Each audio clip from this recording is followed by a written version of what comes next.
Hello my dear students, welcome to the IMB education. आज की इस वीडियो में हम करें हैं क्लास 11th बायोलॉजी का chapter number 8 cell the unit of life का क्विक रिवीजन, यानी कंप्लीट चैप्टर इसी वीडियो के अंदर कंप्लीट हो जाएगा, जहां पर हम NCERT से हर एक लाइन हर एक पॉइंट देखेंगे। साथ में आपको मैं ये भी बताऊंगा कि किस लाइन और किस वर्ड से किस ईयर में नीट में क्वेश्चन आ चुका है, ताकि आपको ये भी पता चलता रहे कि कौन सा टॉपिक ज़्यादा इंपॉर्टेंट है, जहाँ से ज़्यादा नीट में क्वेश्चन आए हुए हैं। तो ये जो चैप्टर आता है ये हमारा आता है यूनिट 3 में सेल स्ट्रक्चर एंड फंक्शन, जहां पे 3 चैप्टर आते हैं। फर्स्ट है cell the unit of life, biomolecule and then है cell cycle and cell division. यहाँ पर इसमें बारे में यूनिट के बारे में थोड़ा सा हर एक चैप्टर के बारे में थोड़ा सा डिस्कस किया गया है। यहाँ पर एक डेफिनेशन दी गई है रिडक्शनिस्ट बायोलॉजी के बारे में, तो वो होता है physiochemical approach to study and understand living organism is called reductionist biology, जो आपको और कहीं देखने को नहीं मिलती है। इस टाइप से अगर क्वेश्चन आ भी जाए तो आपको पता होना चाहिए कि लिविंग ऑर्गेनिज्म को अगर हम फिजियोलॉजिकल और केमिकल अप्रोच से स्टडी करते हैं और अंडरस्टैंड करते हैं तो उसको बोलते हैं रिडक्शनिस्ट बायोलॉजी। इसके अलावा हमारे पास हर एक यूनिट से पहले जो साइंटिस्ट दिया होता है वो भी काफ़ी इंपॉर्टेंट होता है, क्योंकि यहाँ पर दिया हुआ है GN रामाचंद्रन के बारे में 92 से लेकर 2001, और यहाँ से आपका नीट 2019 में जो उड़ीसा स्टेट के लिए अलग से एग्जाम हुआ था उसमें भी क्वेश्चन आ चुका है, तो काफ़ी इंपॉर्टेंट होता है। बात करते हैं GN रामाचंद्रन की, तो ये इनको जाना जाता है फील्ड ऑफ प्रोटीन स्ट्रक्चर के लिए, यानी आउटस्टैंडिंग फिगर थे प्रोटीन स्ट्रक्चर के बारे में। ये फाउंडर हैं मद्रास स्कूल का फाउंडर हैं, और कन्फर्मेशनल एनालिसिस ऑफ बायोपॉलीमर्स के बारे में जो है उसमें भी बहुत ज़्यादा इन्होंने योगदान दिया है। अब हम आगे बात करते हैं, यहीं से आपका क्वेश्चन आया था, his discovery of the triple helical structure of collagen. ये जो कोलेजन प्रोटीन होती है उसका जो ट्रिपल हेलिकल स्ट्रक्चर है उसकी डिस्कवरी इन्होंने की थी, और वो पब्लिश हुई थी नेचर बुक के अंदर 1954 के अंदर। And his analysis of allowed confirmation of protein through out the use of Ramachandran plot, ये काफ़ी इंपॉर्टेंट है। और इन्होंने जो है उसका एनालिसिस करके दिया था, कंफर्मेशन करके दिया था उस प्रोटीन स्ट्रक्चर का, किस चीज़ को यूज़ करके, रामाचंद्रन प्लॉट को यूज़ करके। Rank among the most outstanding contribution in structural biology, तो स्ट्रक्चरल बायोलॉजी के अंदर बहुत ज़्यादा कंट्रीब्यूशन इनका था। अगर हम इनके बोर्न की बात करें तो he was born on 8 October 92 in a small town near far from Cochin, south western coast of India. Father जो थे वो प्रोफेसर थे मैथमेटिक्स के एट ए लोकल कॉलेज, इसीलिए इनका कंसिडरेबल इन्फ्लुएंस था किसके अंदर, रामाचंद्रन का इंटरेस्ट हुआ था मैथमेटिक्स के अंदर। इन्होंने जो है वो स्कूल ईयर के बाद में रामाचंद्रन ग्रेजुएट हुए थे 1942 में, top ranking study in the BSc honours physics course of the university of the Madras के अंदर। इन्होंने PhD जो थी वो की थी कैम्ब्रिज यूनिवर्सिटी से 1949 के अंदर, जब वो कैम्ब्रिज के अंदर स्टडी कर रहे थे। Okay, while at the Cambridge Ramachandran met Linus Pauling, तो लिनस पॉलिंग साइंटिस्ट थे वो मिले थे, और वहाँ पे बहुत ज़्यादा उनसे इन्फ्लुएंस हुए थे। क्यों? क्योंकि जो लिनस पॉलिंग थे उन्होंने अपनी पब्लिकेशन में क्या बताया था, model of the alpha helix and beta sheet structure that direct his attention to solving the structure of collagen. तो वहीं पे उन्होंने अल्फा हेलिक्स और बीटा सीट बताई थी लिनस पॉलिंग ने, और उसी की मदद से उन्होंने जो है कोलेजन का स्ट्रक्चर को सोल्व करने में काफ़ी ज़्यादा अटेंशन वहाँ से गेन की थी। He passed away at the age of 78 on 7 April 2001। Clear है? अब हम बात करते हैं, चैप्टर स्टार्ट होता है यहाँ से, chapter number 8 cell the unit of life. इसके अंदर हम पढ़ते हैं what is cell, cell theory, overview of cell, prokaryotic cell और यूकैरियोटिक सेल के बारे में। चैप्टर का वेटेज 3 to 5 क्वेश्चन है, कभी कभी इससे कम हो जाते हैं, पर इतना जनरली रहता है, तो काफ़ी इंपॉर्टेंट चैप्टर है, बहुत ज़्यादा इंपॉर्टेंट चैप्टर है। तो चलिए स्टार्ट करते हैं। सबसे पहले अगर आप देखोगे कि लिविंग और नॉन लिविंग के अंदर क्या डिफरेंस होता है, जब अपने चारों तरफ देखते हो तो सिंपल है, जितने भी लिविंग ऑर्गेनिज्म होते हैं उनके पास एक बेसिक यूनिट होती है जिसको क्या बोलते हैं, cell. The answer is simple, the presence of the basic unit of life the cell in the living organism, यानी जितने भी लिविंग ऑर्गेनिज्म होते हैं उनमें बेसिक यूनिट होती है क्या, cell. All organism are composed of cell, यानी जितने भी लिविंग ऑर्गेनिज्म होते हैं वो किससे बनते हैं, सेल से बनते हैं। Some are composed of single cell, उनको बोल देते हैं unicellular, while the other are composed of many cell, उनको बोल देते हैं मल्टी सेलुलर। ये तो बेसिक सी डेफिनेशन है। अब बात करते हैं what is a cell, cell क्या होता है। तो अगर आप एक यूनिसेलुलर ऑर्गेनिज्म को देखोगे तो उसका एक इंडिपेंडेंस एग्जिस्टेंस है, यानी वो एक सिंगल सेल होते हुए भी एक लिविंग ऑर्गेनिज्म कहलाता है। इसके अलावा performing the essential function of life, जितने भी एसेंशियल फंक्शन होते हैं जो उसको करने होते हैं, डाइजेशन, रिप्रोडक्शन, सब वो एक सिंगल सेल से कर लेता है। इसका मतलब है anything less than a complete structure of a cell does not ensure independent living, यानी अगर एक सिंपल कंप्लीट लिविंग सेल से कुछ भी कम है तो आप ये नहीं कह सकते कि वो एक इंडिपेंडेंट लिविंग हो सकता है। एटलीस्ट उसको सिंगल सेल तो होना ही पड़ेगा in the case of unicellular organism. Hence, cell is the fundamental structural and functional unit of all living organism. इसीलिए सेल क्या होता है? What is cell? Cell is the fundamental structural and functional unit of all living organism. अगर हम एंटन von ल्यूवेनहिक की बात करें तो उन्होंने सबसे पहले first saw and described a living cell. यहाँ पे सबसे पहले लिविंग सेल जो है वो किसने डिस्क्राइब किया था? एंटन वॉन ल्यूवेनहिक ने। हम 7th क्लास में पढ़ते हैं एनसीईआरटी के अंदर, जो सेल था उसकी डिस्कवरी की थी रॉबर्ट हुक ने। बट रॉबर्ट हुक ने जो था वो डेड सेल देखा था। सबसे पहले किस चीज़ को देखा था? डेड सेल को। यहाँ पे बात करिए लिविंग सेल, वो एंटन वॉन ल्यूवेनहिक थे। रॉबर्ट ब्राउन थे, उन्होंने डिस्कवर किया था न्यूक्लियस। उसके बाद में माइक्रोस्कोप के अंदर और ज़्यादा इंप्रूवमेंट आती गई, इलेक्ट्रॉन माइक्रोस्कोप आते गए, जिसकी वजह से हम जो सेल के अंदर डिफरेंट पार्ट्स भी देख पाए। अब हम बात करते हैं सेल थ्योरी के बारे में। अब सेल थ्योरी के अंदर 3 साइंटिस्ट आए थे। First in 1838 Matthias Schleiden, a German botanist, क्योंकि ये जर्मनी के हैं और बोटेनिस्ट है, नाम इनका है मैथियस स्केल्डियन, ईयर है 1838।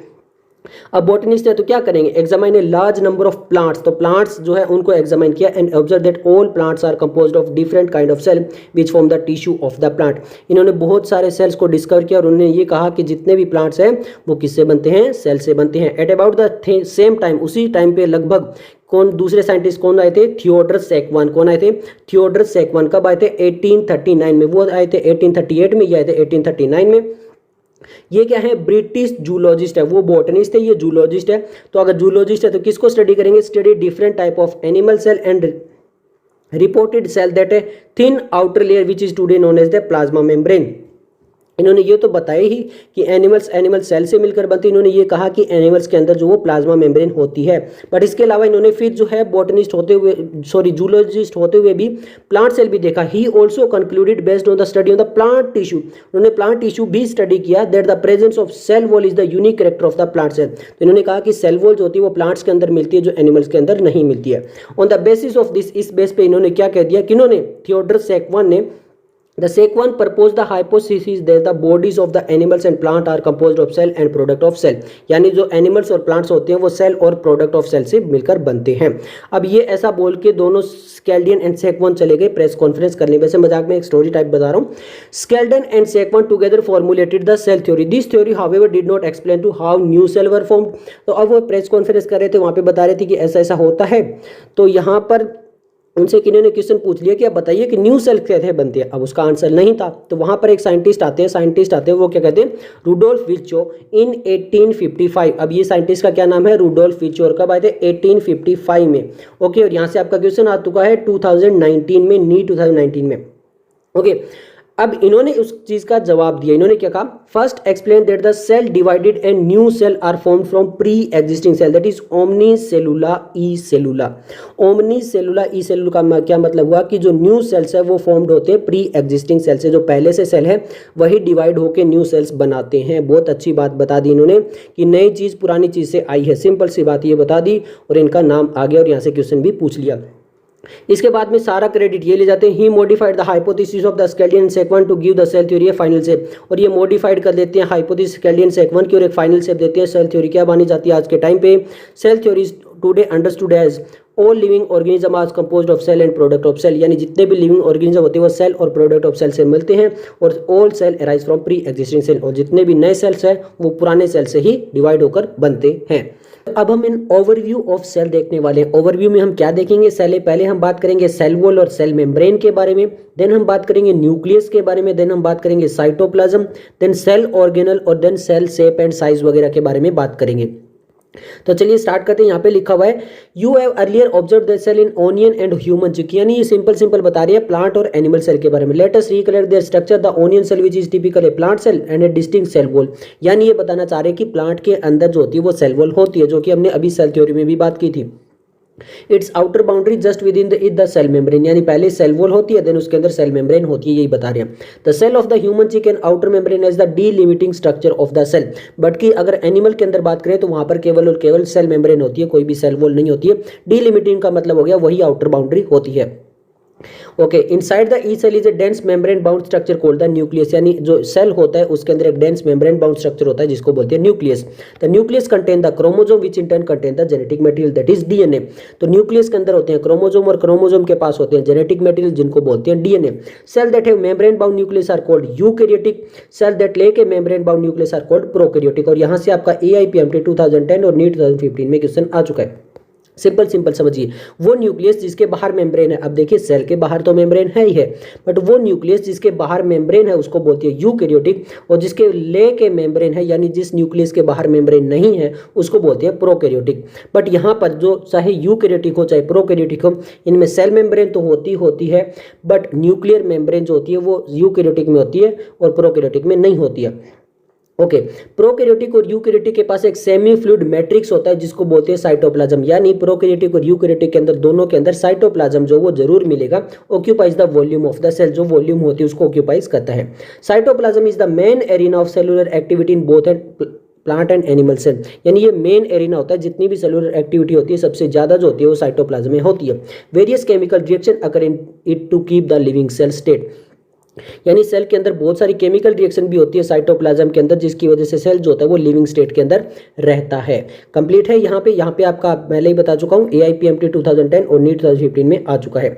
अब हम बात कर चुके हैं किस किस के बारे में, सेल मेम्ब्रेन के बारे में, न्यूक्लियस के बारे में जिसमें प्रोकैरियोटिक यूकैरियोटिक डिवाइड किया था, साइटोप्लाज्म के बारे में। अब हम बात करेंगे सेल ऑर्गेनल के बारे में। Beside the nucleus the eukaryotic cell, कौन से cell? Eukaryotic, not a prokaryotic. Eukaryotic cell है other membrane bound distinct structure called organelles. जैसे ह्यूमन के अंदर ऑर्गन होता है, जैसे हाईएस्ट जो ऑर्गेनिज्म होते हैं उनके अंदर ऑर्गन्स होते हैं, वैसे एक सिंगल सेल है उसके अंदर ऑर्गेनल्स होते हैं। क्लियर है? Like the endoplasmic reticulum, Golgi complex, lysozyme, mitochondria, microbodies and vacuoles, अलग अलग टाइप के जो है वो सेल ऑर्गेनल है, यूकैरियोटिक के अंदर है, और ये मेम्ब्रेन बाउंड है, मतलब इनके बाहर मेम्ब्रेन होती है। The prokaryotic cell lack such a membrane bound organelle, यानी प्रोकैरियोटिक के पास में कोई भी मेम्ब्रेन बाउंड ऑर्गेनल नहीं होता है, बट एक नॉन मेम्ब्रेन बाउंड जो ऑर्गेनल होता है वो दोनों के पास होता है, वो प्रोकैरियोटिक के पास भी होता है। क्लियर है? ये काफी इंपॉर्टेंट है क्योंकि यहां से जो पढ़ने वाले हैं, यहां से आपका 2015 में, 2016 में और नीट 2019 में क्वेश्चन आ चुका है, तो बहुत अच्छे से पढ़ना। राइबोसोम, राइबोसोम एक सेल ऑर्गेनल है, बट ये क्या है? नॉन मेम्ब्रेनस है। अभी तक हमने पढ़े थे मेम्ब्रेन वाले, जिसके अंदर आपका Golgi complex, endoplasmic, lysosome, mitochondria, microbodies, vacuole आए थे। बट राइबोसोम जो वो नॉन मेम्ब्रेन है and found both in prokaryotic as well as eukaryotic, तो ये प्रोकैरियोटिक और यूकैरियोटिक दोनों के अंदर मिलता है। अब बहुत इंपॉर्टेंट है, यहीं से आपका क्वेश्चन आ चुका था, with in the cell ribosome are found not only the cytoplasm, यानी साइटोप्लाज्म के अंदर तो मिलता ही मिलता है, but also with in the two organelle, but ये टू ऑर्गेनल है जिनके अंदर भी मिलता है, एक क्लोरोप्लास्ट है, एक माइटोकॉन्ड्रिया। मतलब क्लोरोप्लास्ट के अंदर भी आपको राइबोसोम मिलेगा, माइटोकॉन्ड्रिया के अंदर भी आपको राइबोसोम मिलेगा, और साइटोप्लाज्म के अंदर तो राइबोसोम होता ही होता है। क्लियर है? ओके, अब आगे बात करते हैं। Animal cell contain another non membrane bound organelle called the centrosome which help in the cell division. अब एनिमल सेल के पास में एक और नॉन मेम्ब्रेन बाउंड ऑर्गेनल होता है, केवल एनिमल, प्लांट सेल के पास में नहीं होता है, जिसको बोलते हैं क्या? सेंट्रोसोम, सेंट्रियोल, जो कि किस में मदद करता है? सेल डिवीजन में हेल्प करता है। क्लियर हो गया? ये थे हमारे सेल ऑर्गेनल। अब हम शेप एंड साइज की बात करते हैं। Cell differently greatly in size, shape and activities, यानी जहां पे बहुत ज्यादा अलग अलग साइज, शेप और एक्टिविटीज होती है सेल्स की। For example mycoplasma the smallest cell. अब इंपॉर्टेंट है, माइकोप्लाज्मा क्या है? स्मॉलेस्ट सेल है और ओनली 0.3 माइक्रोमीटर इन लेंथ है, इसकी केवल 0.3 माइक्रोमीटर इन लेंथ होती है। वाइल बैक्टीरिया की बात करें तो वो 3 to 5 माइक्रोमीटर है। कहाँ 0.3 है और कहाँ पे 3 है, बहुत डिफरेंस है। कुड भी 3 to 5 माइक्रोमीटर हो सकते हैं bacteria. Largest isolated single cell की बात करें तो वो एग ऑफ एन ऑस्ट्रिच होता है, AIPMT में 2007 में आ चुका है। एमॉन्ग मल्टी सेलुलर ऑर्गेनिज्म की बात करें तो ह्यूमन रेड ब्लड सेल जो होती है वो 7 माइक्रोमीटर इन डायामीटर होती है। रेडियस जो होगा वो 3.5 माइक्रोमीटर हो जाएगा। यहाँ पे डायामीटर बताइए, ये भी चीजें आपको याद रखनी चाहिए। नर्व सेल जो होते हैं वो लॉन्गेस्ट सेल होते हैं। Cell also greatly in shape and size, they may be disc, polygonal, columnar, cuboidal, thread like or even irregular भी हो सकते हैं। The shape of the cell may function they perform, तो सेल की शेप जो होती है वो डिपेंड करती है कि वो किस टाइप का फंक्शन परफॉर्म कर रहा है। अब डायग्राम दिए हो वो देख लेते हैं। जैसे रेड ब्लड सेल्स में बोला है राउंड एंड बाइकनकेव है, व्हाइट ब्लड सेल एमोइबॉइड होते हैं, कोल्यूमिनर एपिथेलियम जो लॉन्ग एंड नैरो होते हैं। इसके अलावा नर्व सेल की बात करें तो ये ब्रांच एंड लॉन्ग होते हैं, ट्रेकियड इलोंगेटेड होते हैं, मीजोफेल राउंडेड ओवल होते हैं। तो यहाँ पे डायग्राम दिया गया है। अब हम बात करने वाले हैं प्रोकैरियोटिक की। प्रोकैरियोटिक से पहले आपको बायोलॉजिकल क्लासिफिकेशन वाला जो चैप्टर है वो आपको याद होना चाहिए। वहाँ पे हमने किंगडम मोनेरा पढ़ा था और वहाँ पे और केवल यूनिसेलुलर प्रोकैरियोटिक थे, वही कुछ घूम फिर के यहाँ पर आने वाला है। तो चलिए बात करते हैं प्रोकैरियोटिक सेल में। The prokaryotic cell are represented by bacteria, blue green algae, mycoplasma and PPLO, pleuropneumonia like organism. हमने bacteria, blue green algae, mycoplasma तो मोनेरा किंगडम के अंदर देखा था, बट एक नया नाम आया है PPLO, pleuropneumonia like organism. Clear है, ये आपको याद रखना पड़ेगा। They are generally smaller and multiply more rapidly than the eukaryotic cell, क्योंकि ये यूकैरियोटिक सेल से थोड़े छोटे होते हैं तो ये जल्दी जो है वो डिवाइड करते हैं। They very greatly in shape and size. The four basic shape bacteria bacillus, rodlike, coccus, spherical, vibrio, comma shaped and spirillum. इनके डायग्राम तक दिए हुए हैं बायोलॉजिकल क्लासिफिकेशन मोनेरा किंगडम में। अगर नहीं याद है तो आप दोबारा देख के डायग्राम तक भी देख सकते हो। ओके, अब हम आगे बात करते हैं इसके बारे में। The organisation of the prokaryotic cell is fundamentally similar even though prokaryotic exhibit a wide variety of shape and function. ये भी हमने लाइन सेम की सेम जो है वो हमने पढ़ी थी। वहाँ पे मेटाबॉलिक डाइवर्सिटी बहुत ज़्यादा होती है, इनका स्ट्रक्चर जो बहुत ही सिंपल है। फिर भी all prokaryotic have a cell wall surrounding the cell membrane except in mycoplasma. और ये जो माइकोप्लाज्मा वाला पॉइंट है, यहाँ से कई बार आपका क्वेश्चन आ चुके हैं, ये हमने वहीं पे डिस्कस कर लिया था बायोलॉजिकल क्लासिफिकेशन वाला। तो प्रोकैरियोटिक है वह सेल वॉल ज़्यादातर सभी के पास में सेल वॉल होती है, बट जो माइकोप्लाज्मा जो आपका प्रोकैरियोटिक होता है उसके पास में सेल वॉल नहीं होती है, केवल सेल मेम्ब्रेन होती है। The fluid matrix filling the cell is the cytoplasm, ये तो होना ही है। There is no well defined nucleus, क्योंकि यहाँ पे नो वेल डिफाइंड न्यूक्लियस होती है, क्योंकि यहाँ पे न्यूक्लियस के बाहर मेम्ब्रेन नहीं होती है। The genetic material is basically naked not involved by a nuclear membrane. ये दोबारा आ चुका है, यहाँ से भी क्वेश्चन आ चुके हैं, बता चुका हूँ। यहाँ से क्वेश्चन कब आ चुके हैं, यहाँ से आ चुके हैं आपके 2015 में, 2019 में, और नीट 2020 जो फेज 2 हुआ था उसके अंदर इस डायग्राम से क्वेश्चन आ चुका है, वो भी हम डिस्कस करेंगे। पहले ये देख लेते हैं आगे क्या दिया हुआ है। यहाँ तक हम बता दिए कि कोई भी न्यूक्लियर मेम्ब्रेन नहीं होती। इसके अलावा in addition to the genomic DNA, ये जो मेन डीएनए है, the single chromosome circular DNA, जो मेन डीएनए वो कैसा है, सिंगल क्रोमोसोम वाला और सर्कुलर डीएनए। मैनी बैक्टीरिया है, मैनी सभी के पास नहीं, मैनी बैक्टीरिया है small circular DNA outside the genomic DNA. मान लीजिए ये बैक्टीरिया, इसके पास ये मेन डीएनए है जिसको हम बोलते हैं जीनोमिक डीएनए। इसके अलावा छोटा सा एक और पार्ट हो सकता है जो कि उसका एक्स्ट्रा डीएनए है। ओके, कौन सा डीएनए, एक्स्ट्रा डीएनए, जो small circular DNA outside the genomic DNA. और ये जो वाला है इसको हम बोलते हैं प्लाज्मिड। इसको क्या बोलते हैं, प्लाज्मिड बोलते हैं। आगे लिखा देखिए, the smaller DNA are called plasmid. ये जो बाहर की साइड है मेन डीएनए को छोड़कर उसको बोलते हैं plasmid. The plasmid DNA confer certain unique phenotype character to such bacteria. और अलग अलग टाइप के फिनोटाइपिक कैरेक्टर प्रोवाइड करता है plasmid. One such character is resistance to antibiotic, यानी बहुत से बैक्टीरिया ऐसे भी होते हैं जो रेजिस्टेंस टू एंटीबायोटिक, वो कौन प्रोवाइड करता है, प्लाज्मिड प्रोवाइड करता है। इसके बारे में डिटेल में पढ़ते हैं। बायोटेक्नोलॉजी का जो चैप्टर आता है, हमारे बायोटेक्नोलॉजी यूनिट जो आती है क्लास 12 में, उसमें प्लाज्मिड के बारे में बहुत अच्छे से पढ़ते भी हैं, जो वेक्टर की फॉर्म में रहता है जिसको यूज करते हैं। ओके, आगे देखते हैं। DNA is used to monitor bacterial transportation with in the foreign DNA. Nuclear membrane is found in eukaryotic. Nuclear membrane कई बार बता चुके हैं कि प्रोकैरियोटिक में नहीं होते। No organ like the one in eukaryotic are bound in the prokaryotic except the ribosome. Ribosome जो प्रोटीन सिंथेसिस में सबसे ज्यादा हेल्प करता है, केवल वो जो होता है वो भी नॉन मेम्ब्रेनस होता है दोनों के अंदर, वो प्रोकैरियोटिक में मिलता है। बाकी कोई भी सेल ऑर्गेनेल प्रोकैरियोटिक में नहीं मिलती है। प्रोकैरियोटिक है something unique in the form of inclusion body. Inclusion body से 2015 और 2020 में 2 क्वेश्चन आए थे। अभी आ जाएगा, 2 मिनट रुकिए। A specialized differentiated form of the cell membrane called mesosome. और यहाँ पर जो है वो मीजोसोम भी होती है, जो कि आपको और में देखने को नहीं मिलती है। कैरेक्टरिस्टिक्स ऑफ द प्रोकैरियोटिक, और ये केवल और केवल किसका कैरेक्टरिस्टिक्स है, प्रोकैरियोटिक का। They are essentially in folding of cell membrane. और कुछ नहीं है, जो सेल मेम्ब्रेन होती है उसकी ऐसे करके इन फोल्डिंग बन जाती है, उसी को क्या बोलते हैं, मीजोसोम बोलते हैं। क्लियर है। ओके, अब हम डायग्राम बेस्ड में बताता हूँ। डायग्राम में किस टाइप से क्वेश्चन आ गया था, जो यहाँ पे आपके ब्रैकेट के अंदर जो साइज लिखा हुआ है वो आ गया था। बहुत से स्टूडेंट्स क्या करते हैं, डायरेक्टली ऐसे देखते हैं कि ठीक है ये लिखा है बस चले गए। तो ए टिपिकल यूकैरियोटिक सेल का साइज क्या है, 10 to 20 माइक्रोमीटर। टिपिकल बैक्टीरिया क्या है, 1 to 2 माइक्रोमीटर। पीपीएलओ का क्या है, अबाउट 0.1 माइक्रोमीटर। और वायरस का क्या है, 0.02 से लेकर 0.2 माइक्रोमीटर तक। और पीपीएलओ पूछ लिया गया था। ओके, चलिए तो अब हम बात करने वाले हैं सेल एनवेलोप एंड मॉडिफिकेशन के बारे में, किसके अंदर, प्रोकैरियोट के अंदर। तो यहाँ पे आप बात करें कि मोस्ट प्रोकैरियोटिक सेल्स जो होते हैं, जैसे बैक्टीरियल सेल मोस्टली जो होते हैं, वो बैक्टीरियल सेल में जो क्या होता है, केमिकली कॉम्प्लेक्स सेल एनवेलोप होता है। अब एनवेलोप आप समझते हो, यानी वो कवरिंग जिसके अंदर हम कुछ भी सामान रखते हैं। अगर हम जैसे मार्केट में जाते हैं तो हम कहते हैं ना एनवेलोप दे दो, तो ऐसे यहाँ पर सेल का एनवेलोप होगा। और जो सेल का एनवेलोप होगा वो 3 लेयर का होगा। यहाँ पे लिखा है cell envelope consist of a tightly bound 3 layer structure. कौन कौन सी लेयर होगी, मान लीजिए यहाँ पर हम बना लेते हैं कितनी, 3 लेयर बना लेते हैं। क्लियर है। तो जो आउटर मोस्ट होगी उसको बोलते हैं क्या, ग्लाइकोकैलिक्स। जो उसके अंदर होगी वो क्या होगी, आपकी सेल वॉल। और जो बिल्कुल इनसाइड में होगी वो क्या होगी, आपकी प्लाज्मा मेम्ब्रेन। तो टोटल जो होती है वो 3 लेयर होती है। और उसके बाद में अंदर होता है साइटोप्लाज्म वगैरह होता है। हम बात कर रहे हैं प्रोकैरियोटिक की। क्लियर है। तो यहाँ पर ये बताया गया although each layer of the envelope perform distinct function, क्योंकि हर एक लेयर का जो फंक्शन है वो तो अलग अलग हो सकता है, but they act together as a single protective unit, but जब तीनों मिल जाती है तो एक सिंगल प्रोटेक्टिव यूनिट ये बना लेती है। आगे लिखा है कि बैक्टीरिया को हम 2 टाइप में डिवाइड कर सकते हैं, ग्राम पॉजिटिव और ग्राम नेगेटिव। अब ये किस बेस पे होता है? Bacteria can be classified into 2 groups on the basis of difference in the cell envelope and the manner in which they respond to the staining procedure developed by Gram. तो ये ग्राम scientist थे, उन्होंने एक staining procedure बनाया था, उसके according और जो सेल एनवलप है उसके अकॉर्डिंग जो है यहाँ पर बैक्टीरिया को 2 टाइप पे डिवाइड किया गया है। यानी जब वो स्टेन का मतलब होता है कलर, यानी उन बैक्टीरिया को कलर किया गया। आप सिंपल ऐसा समझ लो। तो जब ग्राम साइंटिस्ट ने जब किस बैक्टीरिया पे कलर डाला तो अगर उन पे कलर रह गया तो उनको बोल दिया गया ग्राम पॉजिटिव, और किसी पे कलर नहीं रहा तो उन्हें बोल दिया ग्राम नेगेटिव।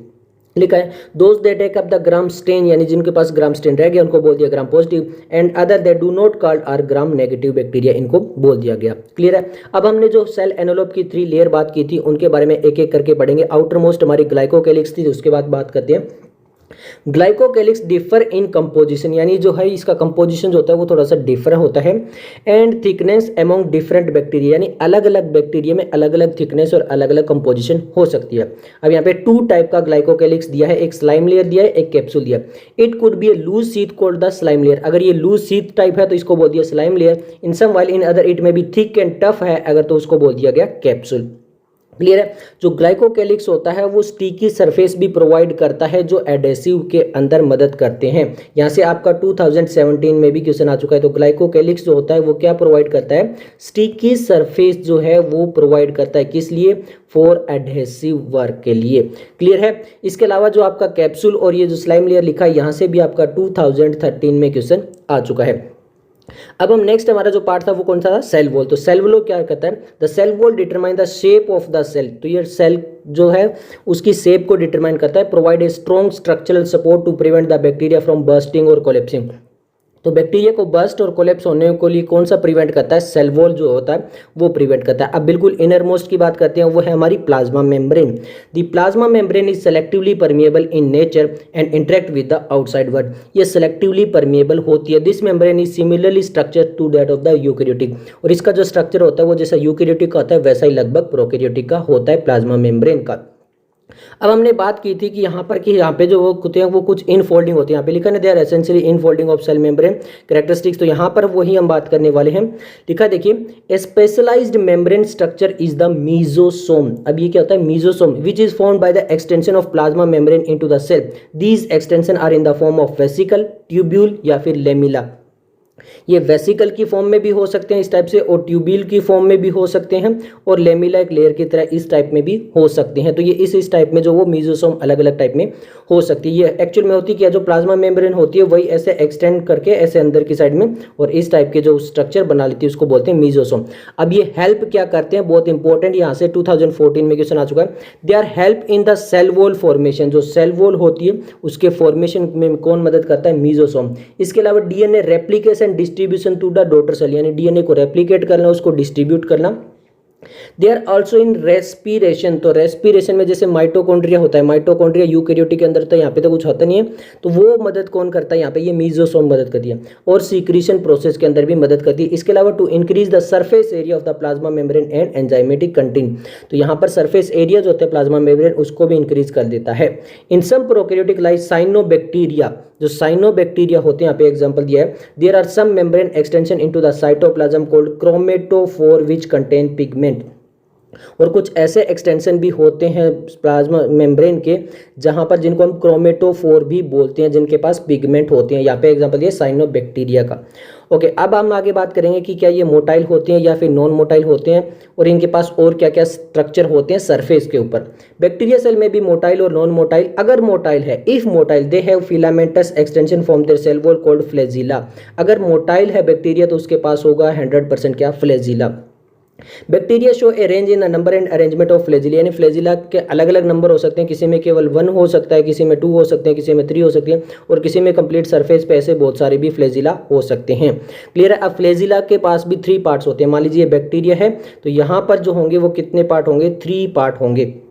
क्या देखिए, bacterium flagellum is composed of 3 parts. Filament, ये जो लॉन्ग पार्ट होता है इसको बोलते हैं फिलामेंट। हुक, यहाँ पर ये हमने बना दिया ऐसे हुक टाइप, और ये क्या होती है, बिल्कुल आस में यहाँ पे इसके बेसल बॉडी होती है। The filament is the longest portion and extend from the cell surface to the outside. यही लॉन्गेस्ट पोर्शन होता है जो हमने बता दिया, क्या फिलामेंट बताया है, यही वाला। क्लियर है, यहाँ से भी आपका 2014 में क्वेश्चन आ चुका है। अब beside flagella pili and fimbriae are also surface structure. तो यहाँ पर देखिए, फ्लैजिला तो ऐसे मान लीजिए होता ही होता है, बट इसके अलावा यहाँ पे छोटे छोटे सरफेस स्ट्रक्चर बैक्टीरिया पे और भी होते हैं, और ये क्या उनसे हो सकते हैं, पिलाई एंड फिम्बरी। फ्लैजिला और फिम्बरी अलग अलग होते हैं, इस चीज़ को थोड़ा सा आप याद रखना। Okay, of the bacteria but do not play a role in motility. पर ये मोटिलिटी में कोई भी मदद नहीं करते हैं, बैक्टीरिया को इधर से उधर ले जाने में कोई भी मदद नहीं करते हैं। अब ये जो नेक्स्ट लिखा हुआ है यहाँ पे इंपॉर्टेंट है, क्योंकि 2015 और 2016 में यहाँ पे नीट में क्वेश्चन आ चुका है। द पिलाई आर इलोंगेटेड ट्यूबुलर स्ट्रक्चर। तो पिलाई कैसा है, ट्यूबुलर स्ट्रक्चर है। किससे बनता है, स्पेशल प्रोटीन से बनता है। फिम्बरी जो होती है वो स्मॉल ब्रिस्टल लाइक फाइबर होती है, sprouting out of the cell निकलते हैं। Some bacteria they are known to help attach to bacteria to rocks in stream and also to the host tissue. तो होस्ट के साथ में अटैच होने में, या फिर जो बैक्टीरिया को स्ट्रीम वगैरह कहीं पे कुछ बह रहा है तो वहां पर अटैच करने में जो वो मदद करते हैं, कौन, पिलाई एंड फिम्बरी। क्लियर है। अब हम बात करेंगे राइबोसोम एंड इंक्लूजन बॉडी के बारे में। राइबोसोम देखिए प्रोकैरियोटिक और यूकैरियोटिक दोनों में होता है, नॉन मेम्ब्रेनस ऑर्गेनल होता है, ये तो हम पढ़ चुके हैं, बट इनमें फिर भी डिफरेंस होता है। प्रोकैरियोटिक में थोड़ा अलग होता है, यूकैरियोटिक में अलग होता है। पहले प्रोकैरियोटिक में पढ़ रहे हैं तो प्रोकैरियोटिक का पढ़ते हैं। Ribosome are associated with the plasma membrane. किसके साथ एसोसिएटेड होते हैं, प्लाज्मा मेम्ब्रेन के। They are about 50 nanometer to 20 nanometer in size, और साइज कितना है, 50 नैनोमीटर से लेके 20 नैनोमीटर। मेड अप ऑफ 2 सब यूनिट, यहाँ पे 2 सब यूनिट होती है। मान लीजिए ऐसा है, ये ऐसा है, तो ये एक लार्ज होती है जिसको बोलते हैं 50s, और एक स्मॉल होती है जिसको बोलते हैं 30s। Which when present together form 70s। जब दोनों इकट्ठी हो जाती है तो बना लेती है 70s। अब यहाँ पे वो वाला मैथ मत लगा देना, क्योंकि ये S जो है वो स्वेडबर्ग यूनिट होती है, सेडिमेंट कोफिशिएंट होता है, जो इनडायरेक्टली जो है वो डेंसिटी और साइज को मेजर करता है। तो ये आपका मैथ वाला नहीं है कि ये 50 + 30 और 80 कर दिया। 80 यूकैरियोटिक में होगा, बट वो 60 + 40 करेंगे। यहाँ पे ये थोड़ा सा अलग है, याद रखना। क्लियर है, ओके। आगे बात करते हैं, यहाँ पर ribosome are the site of protein synthesis. Protein synthesis ribosome mainly काम ही किस लिए करते हैं, प्रोटीन सिंथेसिस के लिए यहाँ पे करते हैं। 2019 का क्वेश्चन है, several ribosome may attach to a single mRNA। मान लीजिए एक mRNA, क्या है, mRNA है। ये हम ट्रांसलेशन भी पढ़ेंगे, कहाँ पर, जो क्लास 12th का चैप्टर नंबर 5 है वहाँ पर भी हम इसके बारे में पढ़ते हैं। ट्रांसलेशन, ट्रांसक्रिप्शन, ये सब कुछ पढ़ते हैं, तो वहाँ पे ट्रांसलेशन में भी आता है। mRNA to form a chain called poly ribosome और पॉलीसोम। मान लीजिए सिंगल mRNA, उस पर बहुत सारे राइबोसोम क्या हो गए, अटैच हो गए। क्या हो गए, अटैच हो गए। तो अगर यहाँ पे बहुत सारे, यानी पोली मीन्स मेनी राइबोसोम, तो अगर बहुत सारे राइबोसोम अटैच हो गए तो इसको बोले पॉली राइबोसोम, और सिंगल में इसको बोल देते हैं पॉलीसोम। 2018 और 2019 में यहाँ से क्वेश्चन आ चुका है। The ribosome of a polysome translate the mRNA to protein. तो ये बताता है, ट्रांसलेशन में भी पढ़ते हैं। mRNA को किस में कन्वर्ट करने में हेल्प करता है, ये प्रोटीन बनाने में हेल्प करता है। नेक्स्ट मैंने बात की थी कि यहाँ पर जो होते हैं वो स्पेशलाइज्ड डिफरेंशिएट फॉर्म में होते हैं। यहाँ पर इनके पास होती है एक समथिंग यूनिक फॉर्म, और उनको बोलती है इंक्लूजन बॉडी। इंक्लूजन बॉडी, ये वाला पूरा पैराग्राफ बहुत इंपॉर्टेंट है, क्योंकि 2015 में, 2020 में और 2020 का जो फेज 2 हुआ था उसमें भी आ चुके हैं, और हर एक लाइन आ चुकी है, क्योंकि करेक्ट इनकरेक्ट स्टेटमेंट आ चुका है। तो पूरा पैराग्राफ इंपॉर्टेंट है। Reserve material prokaryotic are stored in the cytoplasm in the form of inclusion body. जो प्रोकैरियोटिक होते हैं उनमें जो रिजर्व मटेरियल होता है वो स्टोर होता है इंक्लूजन बॉडी की फॉर्म के अंदर। These are not bound by any membrane. कोई भी मेम्ब्रेन नहीं होती है, जैसे राइबोसोम के बाहर कोई मेम्ब्रेन नहीं होती है, वैसे यहाँ पे भी कोई मेम्ब्रेन नहीं होती है। Life free in the cytoplasm, बिल्कुल फ्री रहते हैं साइटोप्लाज्म में। एग्जाम्पल 2015 में आ गए थे। एग्जाम्पल दिए गए हैं फॉस्फेट ग्रेन्यूल, साइनोफाइसिन ग्रेन्यूल और glycogen granules. Phosphate granule, cyanophycin granule और ग्लाइकोजन ग्रेन्यूल्स क्या इंक्लूजन बॉडी के एग्जाम्पल है। इसके अलावा gas vacuole are found in blue, green and purple and green photosynthetic bacteria. Gas vacuole भी यहाँ पे एक इंक्लूजन बॉडी की तरह है। ये किसमें मिलता है, ब्लू, ग्रीन या फिर पर्पल या फिर ग्रीन फोटोसिंथेटिक बैक्टीरिया के अंदर मिलता है, प्रोकैरियोटिक के अंदर। क्लियर है, यहाँ तक हमारा प्रोकैरियोटिक कंप्लीट होता है। अब हम बात करेंगे यूकैरियोटिक के बारे में। अब यूकैरियोटिक हम बायोलॉजिकल क्लासिफिकेशन वाले हमने 5 किंगडम पढ़े थे, उसमें मोनेरा के अंदर प्रोकैरियोटिक होता है, बाकी सब में क्या होता है यूकैरियोटिक। तो हमारे प्रोटिस्टा, फंजाई, प्लांट्स और एनिमल्स के अंदर क्या होता है यूकैरियोटिक होता है। In eukaryotic cell there is extension compartmentalization of cytoplasm, क्यों? क्योंकि वहां पर होते हैं membrane bound organelles. Eukaryotic cells जो होते हैं वहां पे ऑर्गेनाइज्ड न्यूक्लियस होती है और उसके साथ में न्यूक्लियर एनवलप होती है। इसके अलावा यूकैरियोटिक सेल में जो वो कॉम्प्लेक्स लोकोमोटरी और साइटोस्केलेटन स्ट्रक्चर भी होते हैं, वो क्या होते हैं वो आगे पढ़ेंगे। There genetic material organised into chromosome, और यहाँ पे जो है वो क्रोमोसोम मिलते हैं, जेनेटिक मटेरियल जो होता है वो ऑर्गेनाइज्ड होता है। अब नेक्स्ट जो हमारा पैराग्राफ यहाँ से 2016 में क्वेश्चन आ चुका है।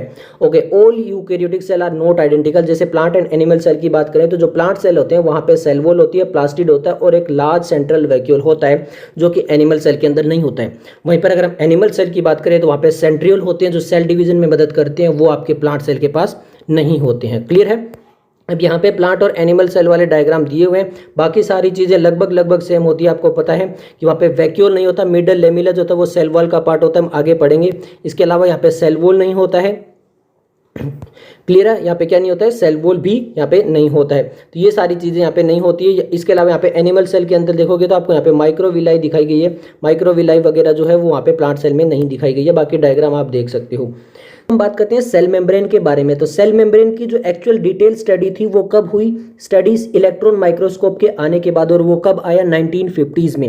यहाँ पर केमिकल स्टडी की गई सेल मेम्ब्रेन की, किसके अंदर? ह्यूमन आरबीसी के अंदर। और तब जहाँ के अनेबल हुआ क्या साइंटिस्ट को कि पॉसिबल स्ट्रक्चर प्लाज्मा मेम्ब्रेन का क्या हो सकता है। ओके, ये पैराग्राफ इतना इंपॉर्टेंट नहीं था। अब जो नीचे पैराग्राफ है वो ज़्यादा इंपॉर्टेंट है कि उसका एक्चुअल स्ट्रक्चर कैसा है। तो यहाँ पर देखिए लिखा हुआ है, the study show that the plasma membrane is mainly composed of lipids and protein. तो यहाँ पे जो प्लाज्मा मेम्ब्रेन है वो मेनली कंपोज्ड होती है किस से? लिपिड्स एंड प्रोटीन से। द मेजर लिपिड जो है वो कौन सी लिपिड है? यहाँ पे फोस्फोलिपिड है, that are arrange in a bilayer. वो किस तरह से अरेंज होते हैं? बाइलेयर में। डायग्राम में आपको दिखाई दे जाएगा, देखिए फोस्फोलिपिड बाइलेयर यहाँ पे आपको दिखाई दे रहा होगा। और यहाँ पे होती है ये आपके हाइड्रोकार्बन की चेन अंदर इनसाइड में। क्लियर है? इस टाइप से होता है। आगे लिखा है देखिए, the lipid are arrange with in the membrane with the polar head towards the outer side and the hydrophobic tail towards the inner part that ensure the non polar tail of saturated hydrocarbon is protected from the aqueous environment. ये बहुत important है। यहाँ पे actual में structure कैसा होता है? मान लीजिए ये आपके क्या है? पोलर हेड है। ये क्या है? आपके पोलर हेड है, क्योंकि बाई लेयर है तो दोनों तरफ लेयर होगी। और यहाँ पर क्या आएंगे? आपके इस टाइप से टेल आएगी। क्लियर है? ये जो आपके हेड हैं ये किस टाइप के होते हैं? ये होते हैं आपके पोलर। और ये जो टेल होती है वो क्या होती है? हाइड्रोफोबिक और नॉन पोलर होती है। कैसी होती है? नॉन पोलर और हाइड्रोफोबिक होती है। ये जो होते हैं आपके पोलर होते हैं और हाइड्रोफिलिक होते हैं। हाइड्रो तो आप समझते हो वाटर, और फिलिक आप समझते हो लविंग। फोबिक आप समझते हो फोबिया हो जाना, मतलब डरना। क्लियर है? तो इस टाइप से होती है जो, सॉरी यहाँ पे ये जो आपका एरो गलत बन गया, ये टेल जो है वो हाइड्रोफोबिक होती है और नॉन पोलर होती है। तो इस टाइप से बाइलेयर होती है और इनके बीच में इस टाइप से होती है प्रोटीन जो होती है वो स्ट्रक्चर होते हैं। ये आपको अभी डायग्राम में भी दिख जाएगा। क्लियर है? अब ये ऐसा होता क्यों है? इससे क्या होता है? ये इंश्योर करता है कि जो नॉन पोलर टेल है, जो सैचुरेटेड हाइड्रोकार्बन है, अब ये इंपॉर्टेंट है, एक एक वर्ड सैचुरेटेड। सैचुरेटेड में क्या होता है? कार्बन कार्बन के बीच में सिंगल बॉन्ड होता है, वो saturated. Is protected from the aqueous environment, की वो एक्वस एनवायरनमेंट से प्रोटेक्ट रहे आपके जो नॉन पोलर टेल है वो। In addition to phospholipid membrane also contain cholesterol. इसके अलावा जो फोस्फोलिपिड मेम्ब्रेन होती है उसके अंदर कोलेस्ट्रॉल भी होता है। देखिए यहाँ पे आपको डायग्राम में दिख जाएगा। ये आपके पोलर वाले जो है वो हेड आपको दिखाई दे रही है, ब्लैक ब्लैक में यहाँ पे टेल होती है, और इस साइड भी ऐसे हेड दिखाई दे रहे होंगे। और यहाँ पे देखिए कोलेस्ट्रॉल येलो कलर में बने हुए हैं जगह जगह पे। तो यहाँ पर क्या होता है? साथ में कोलेस्ट्रॉल भी प्रेजेंट होता है जो आपको डायग्राम में दिखाई दे रहा है। ओके, अब यहाँ पे आगे लिखा है, later biochemical investigation clearly revealed that the cell membrane also possess protein and carbohydrate, यानी प्रोटीन और कार्बोहाइड्रेट भी होती है। The ratio of the protein and lipid varies considerably in different cell type, यानी अलग अलग सेल के अंदर अलग अलग प्रोटीन और जो आपका लिपिड है उसकी वेरिएशन हो सकती है। In human being the membrane of erythrocyte यानी आरबीसी की अगर बात करें तो उसमें जो आपका 52% प्रोटीन होता है, यानी प्रोटीन ज़्यादा है। और अगर लिपिड की बात करें तो वो 40% होता है। AIPMT में क्वेश्चन आ चुका है, तो इंपॉर्टेंट आप याद रखना। अब हम बात करते हैं प्रोटीन की, कि हमने बात की क्योंकि यहाँ पे देखिए 52% प्रोटीन है, यानी काफ़ी ज़्यादा प्रोटीन है ह्यूमन आरबीसी के अंदर, जो सेल मेम्ब्रेन है उसके अंदर। तो depending on the ease of extraction membrane protein can be classified as integral and peripheral protein. और यहाँ पे डायग्राम में देखिए ये इंटीग्रल प्रोटीन है और ये आपकी क्या है, यहाँ पर पेरीफेरल प्रोटीन है। तो यहाँ पे प्रोटीन भी जो होती है वो 2 टाइप की होती है। किस बेस पे डिवाइड है, ईज ऑफ एक्सट्रैक्शन, यानी अगर हम उनको बाहर निकालें सेल मेम्ब्रेन से तो कौन कितनी ज़्यादा जल्दी निकल सकती है। अब पेरिफेरल प्रोटीन कैसे होती है, peripheral protein lie on the surface of the membrane, ये सरफेस पे रहती है, while the integral protein are partially or total buried in the membrane. तो ये देखिए आपको पार्शली या फिर टोटली यहाँ पे बरीड है सेल मेम्ब्रेन के बीच में। क्लियर है। इसके बाद में ये चीज़ें तो बता दी, स्ट्रक्चर बता दिया, डायग्राम आपको दिखा दिया। यहाँ पर शुगर भी प्रेजेंट होता है, ये भी आप याद रखना। यहाँ पे डायग्राम में फोस्फोलिपिड जो है वो बाइलेयर तो दी हुई है, कोलेस्ट्रॉल भी दिया हुआ, इंटीग्रल प्रोटीन भी दिया, पेरिफेरल प्रोटीन और ये शुगर यहाँ पे दिया, ये भी आप याद रखना जो अटैच है पेरिफेरल प्रोटीन के साथ में। उसके बाद में यहाँ पे एक इम्प्रोवाइज्ड मॉडल आया, किन्होंने प्रपोज किया, सिंगर एंड निकोलसन ने 1972 में। AIPMT 2012 में यहाँ से क्वेश्चन आ चुका है, आपको पहले बता दूं। क्लियर है।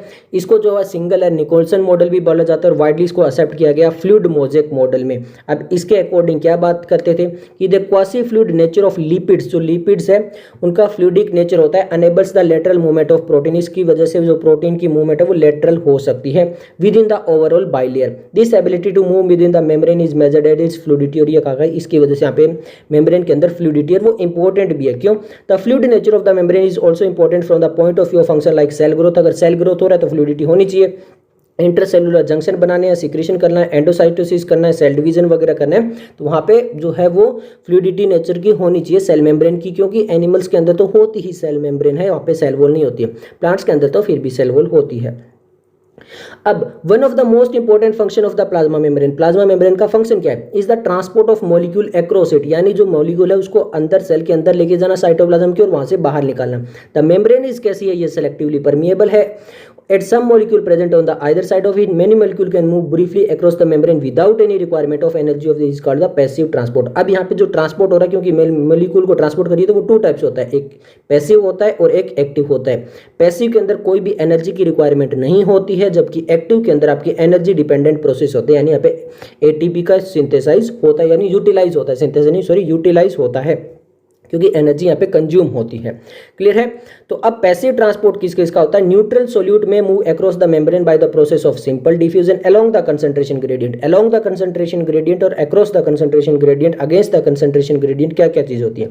अलोंग में होता है higher concentration to lower concentration, यानी कहीं चीज बहुत ज्यादा है और वहां से कहीं जो जहाँ पे कम है वहां से वहां चली जाना, उसको बोलते हैं higher concentration to lower concentration.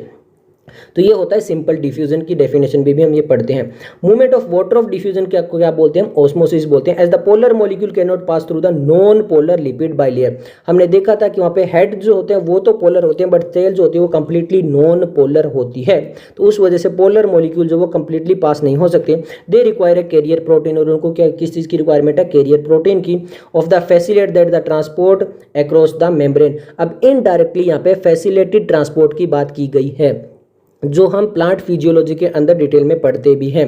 तो इनडायरेक्टली बोल दिया गया, एक्चुअल में यहाँ पे 3 बताने की कोशिश की गई, पैसिव ट्रांसपोर्ट, फैसिलिटेटेड ट्रांसपोर्ट और active transport. A few ions और molecule are transported across the membrane against the concentration gradient. अब कुछ ऐसे मॉलिक्यूल और कुछ ऐसे आयंस होते हैं जिनको अगेंस्ट द कंसंट्रेशन ग्रेडियंट भेजना होता है, from lower to the higher concentration, low से हायर कंसंट्रेशन में।